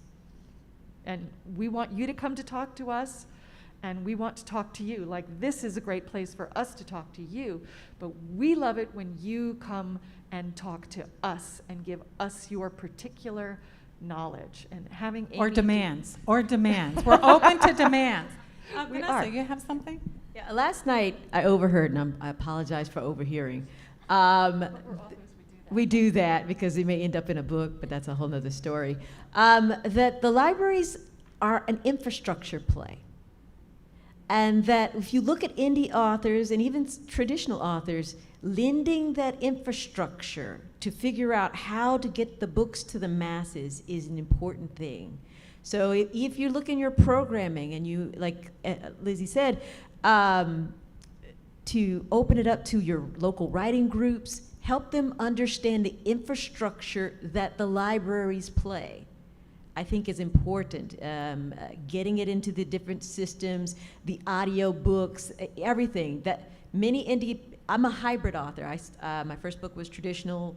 This number 2 through 15 were indie, and libraries ordering my book, helping spread the word was essential. So I would say you guys are an infrastructure that indies need to know more about and know more how to utilize it. And it'll be a perfect marriage. Well, hopefully. What a happy ever after. Or happy for now.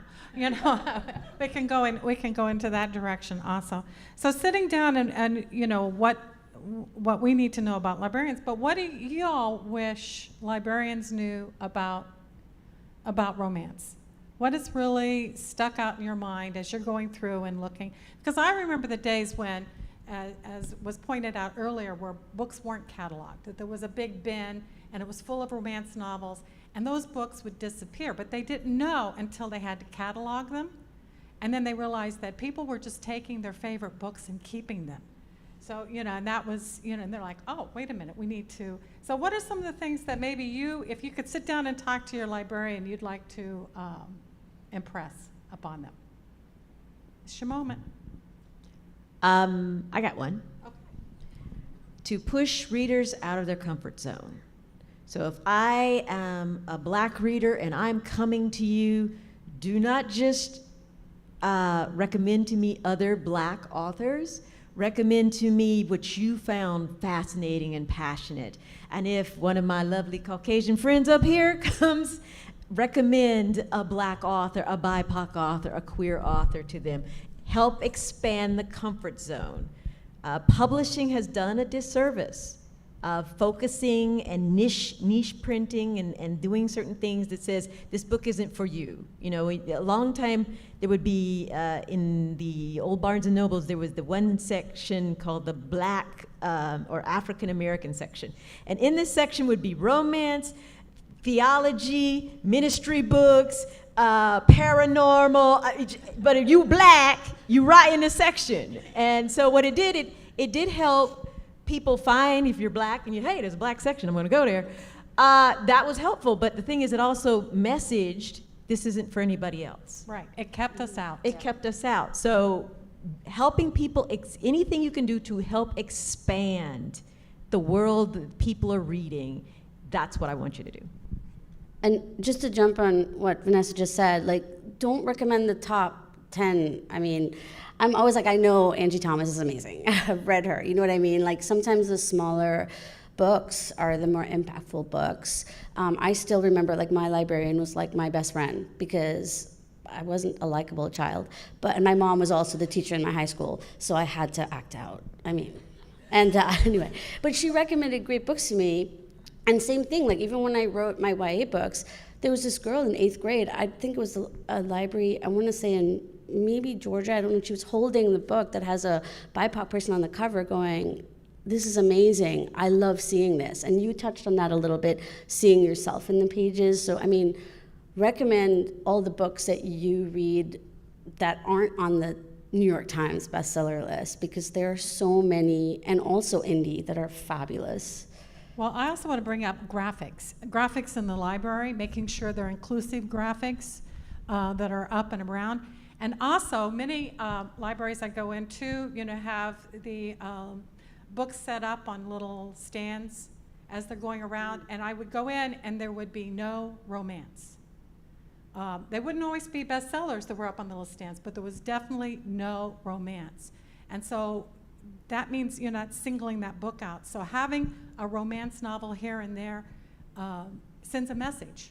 To include it into your reading for the avid reader. Anybody else with plans? Yeah, I think this answers your question. Anyway, I'm going to go with it. I forgot the question anyway.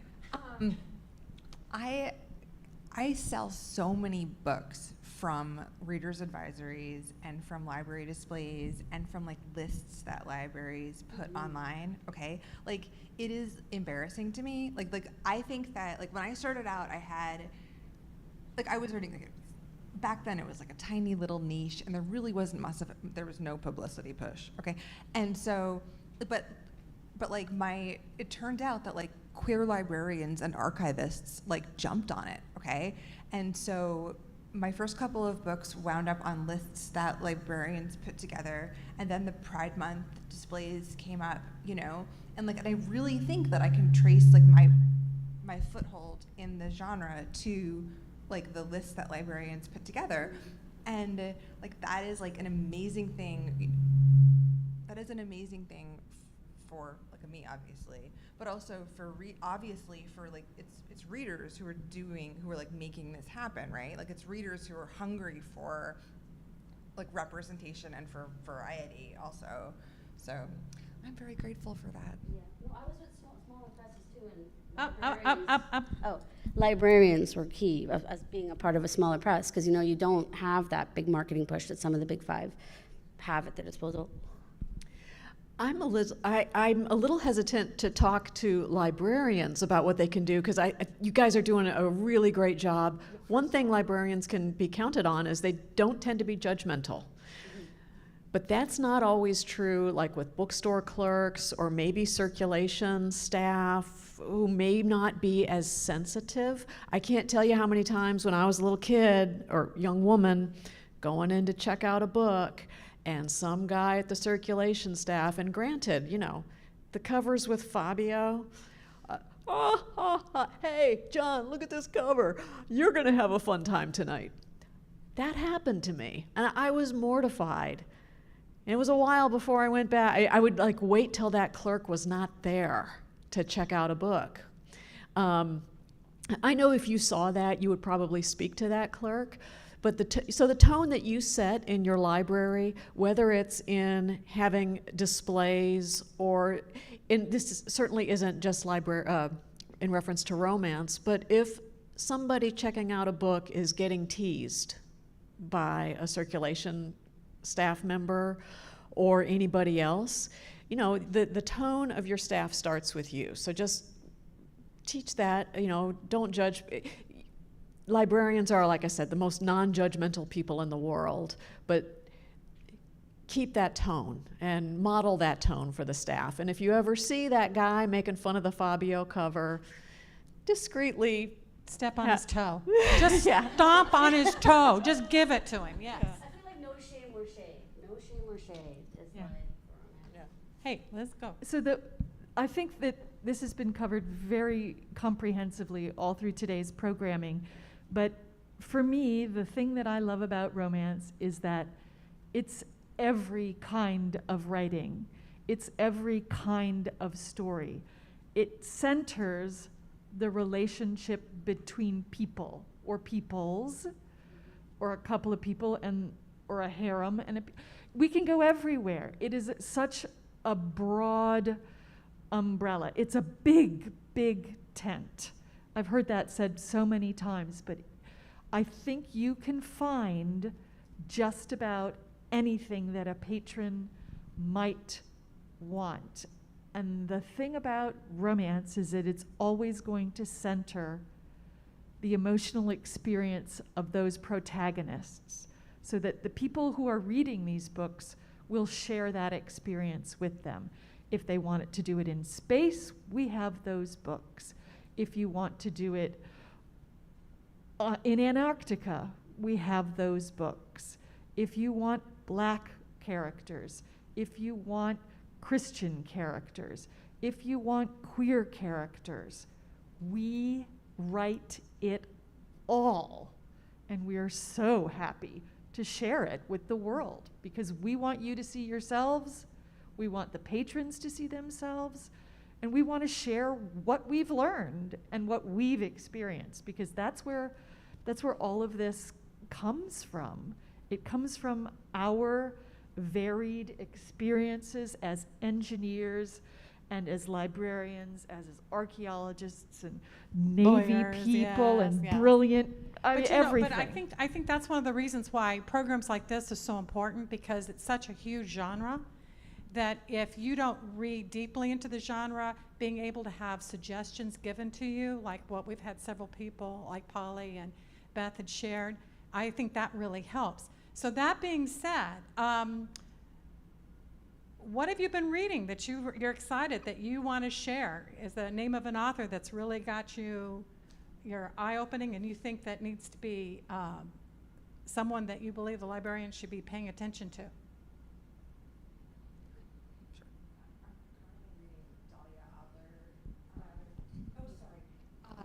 This is YA romance, okay.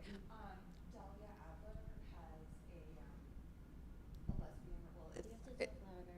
a lesbian, even with the, Just holler. I'm just gonna holler. Okay. Yeah.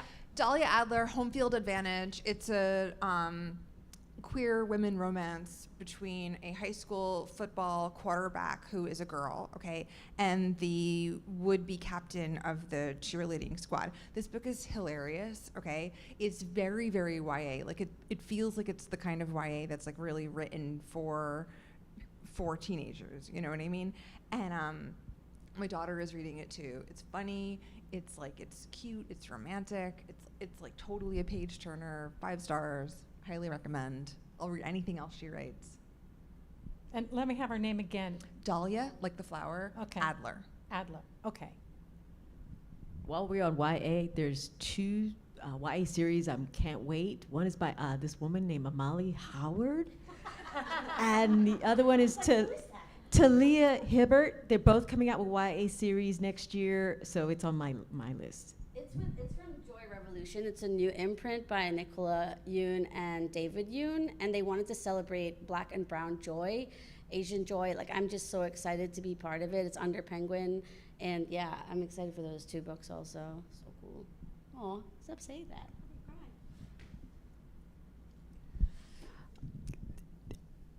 I hate to admit this, but I read so much nonfiction as research that I'm way far behind on novels. But my favorite novelist that I've discovered lately is Jane Healey, Healey, I think.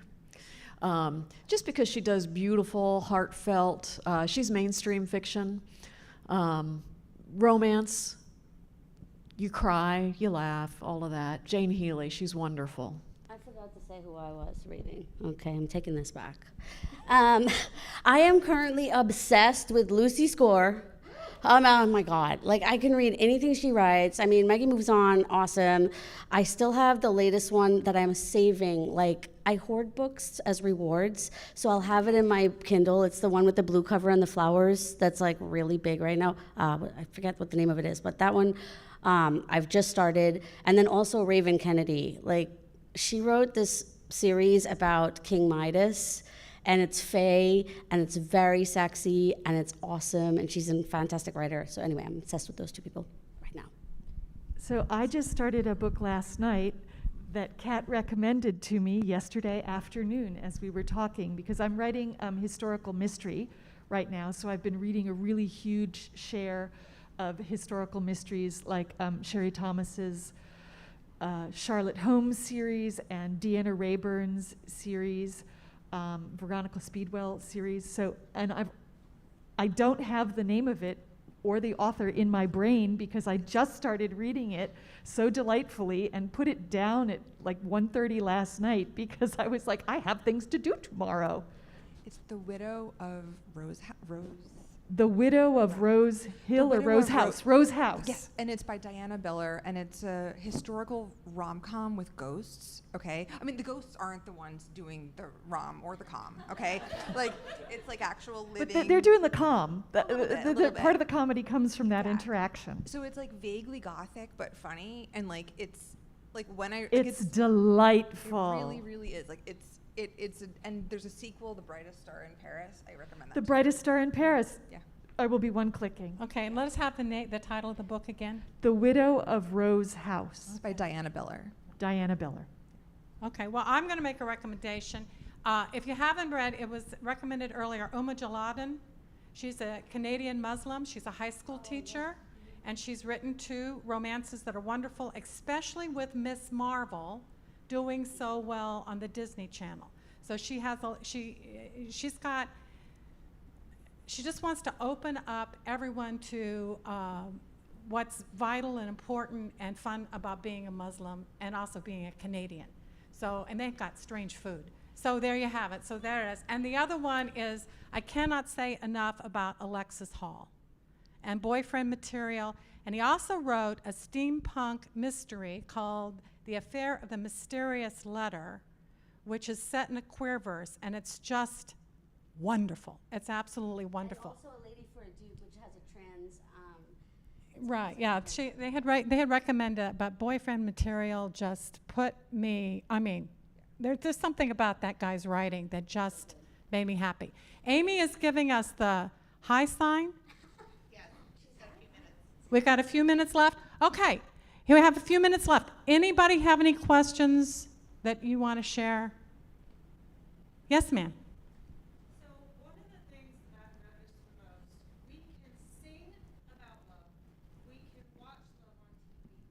Why do you think it's so taboo to read? Why do you think it's so taboo to read about love when we can sing about love, we can watch about all kinds of love on TV in every single heat that's possible, and yet when it comes to books, we get, people seem to be a little bit more shy about it.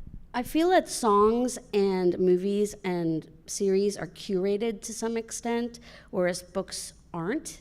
And you also can use your own imagination to go wherever. So there's a little more like, oh, people are more, like, authors are more open in books, or it's more, I don't want to, like, not excessive, but more, we're less strapped in by censorship, basically. Yeah, but you know, to go back to something Vanessa said earlier, where she was talking about how in historicals, they close the door, and she'll have people come up and tell her, oh, that book is so sexy, but the door's been closed. Vanessa, go ahead. Yeah, the doors are closed. Now, or like slightly cracked. I am a slightly cracked open door, so you can hear the conversations, et cetera, et cetera. But yeah, I think with romance, you have a woman-dominated industry, billions of dollars, and the patriarchy, which is infecting all of us, even though we don't want it. There's a titillation. There's a way of diminishing it. It's something that's a secret nobody wants to talk about. And it's part of this thing that we all need to get out of or get from underneath. And so that's why we don't talk about it. Because, you know, in a way, if I can put it down, if I can diminish it, then that little thing that the women are doing, even though it's a billion-dollar industry, it's not, you know, it's not real literature. It's not real. Yeah, but don't you think books are very intimate? Yeah. And you read it through your own lens. Yeah. I think that the genre gets a lot of smirking by people who have never read it. I mean, I don't read certain types of action adventure. It's just not my thing, but I don't make fun of it. But people will make fun of a romance novel, and they'll dismiss it. even though romance novels aren't about the sex scenes any more than mysteries are about the killing scenes, you know? But so, and I do think maybe the covers of the 80s and the 90s that were, you know, they are kind of funny. You got to admit it. And it sets the novel up to be dismissed as silly. The covers these days are much more sophisticated, but we somehow still have that stigma. And I don't know what to do about it. I think that, you know, Vanessa was very articulate in the way she described it as patriarchal dismissal. I don't know, but I've given up trying to fight that battle. I don't care anymore. These books saved my academic life. I was not a reader until I stumbled across romance novels. I have great respect for them. They opened up the world for me. Elizabeth was talking about the women can do anything in a romance novel. And I think that's so important. And it hurts my feelings when I see it being dismissed and young girls who might not pick up those books because they're considered trashy or silly or dismissive. So anything we can do to help the profile of romance, I think, is to be celebrated. Well, we'll catch them later, Elizabeth. At one point, everyone comes over to the romance side. Sooner or later, they find that. And that's going to be our final word. Thank you very much, everyone, for coming and for your open minds. It's wonderful. Thank you to this panel. You guys have been wonderful. Thank you. Thank you very much.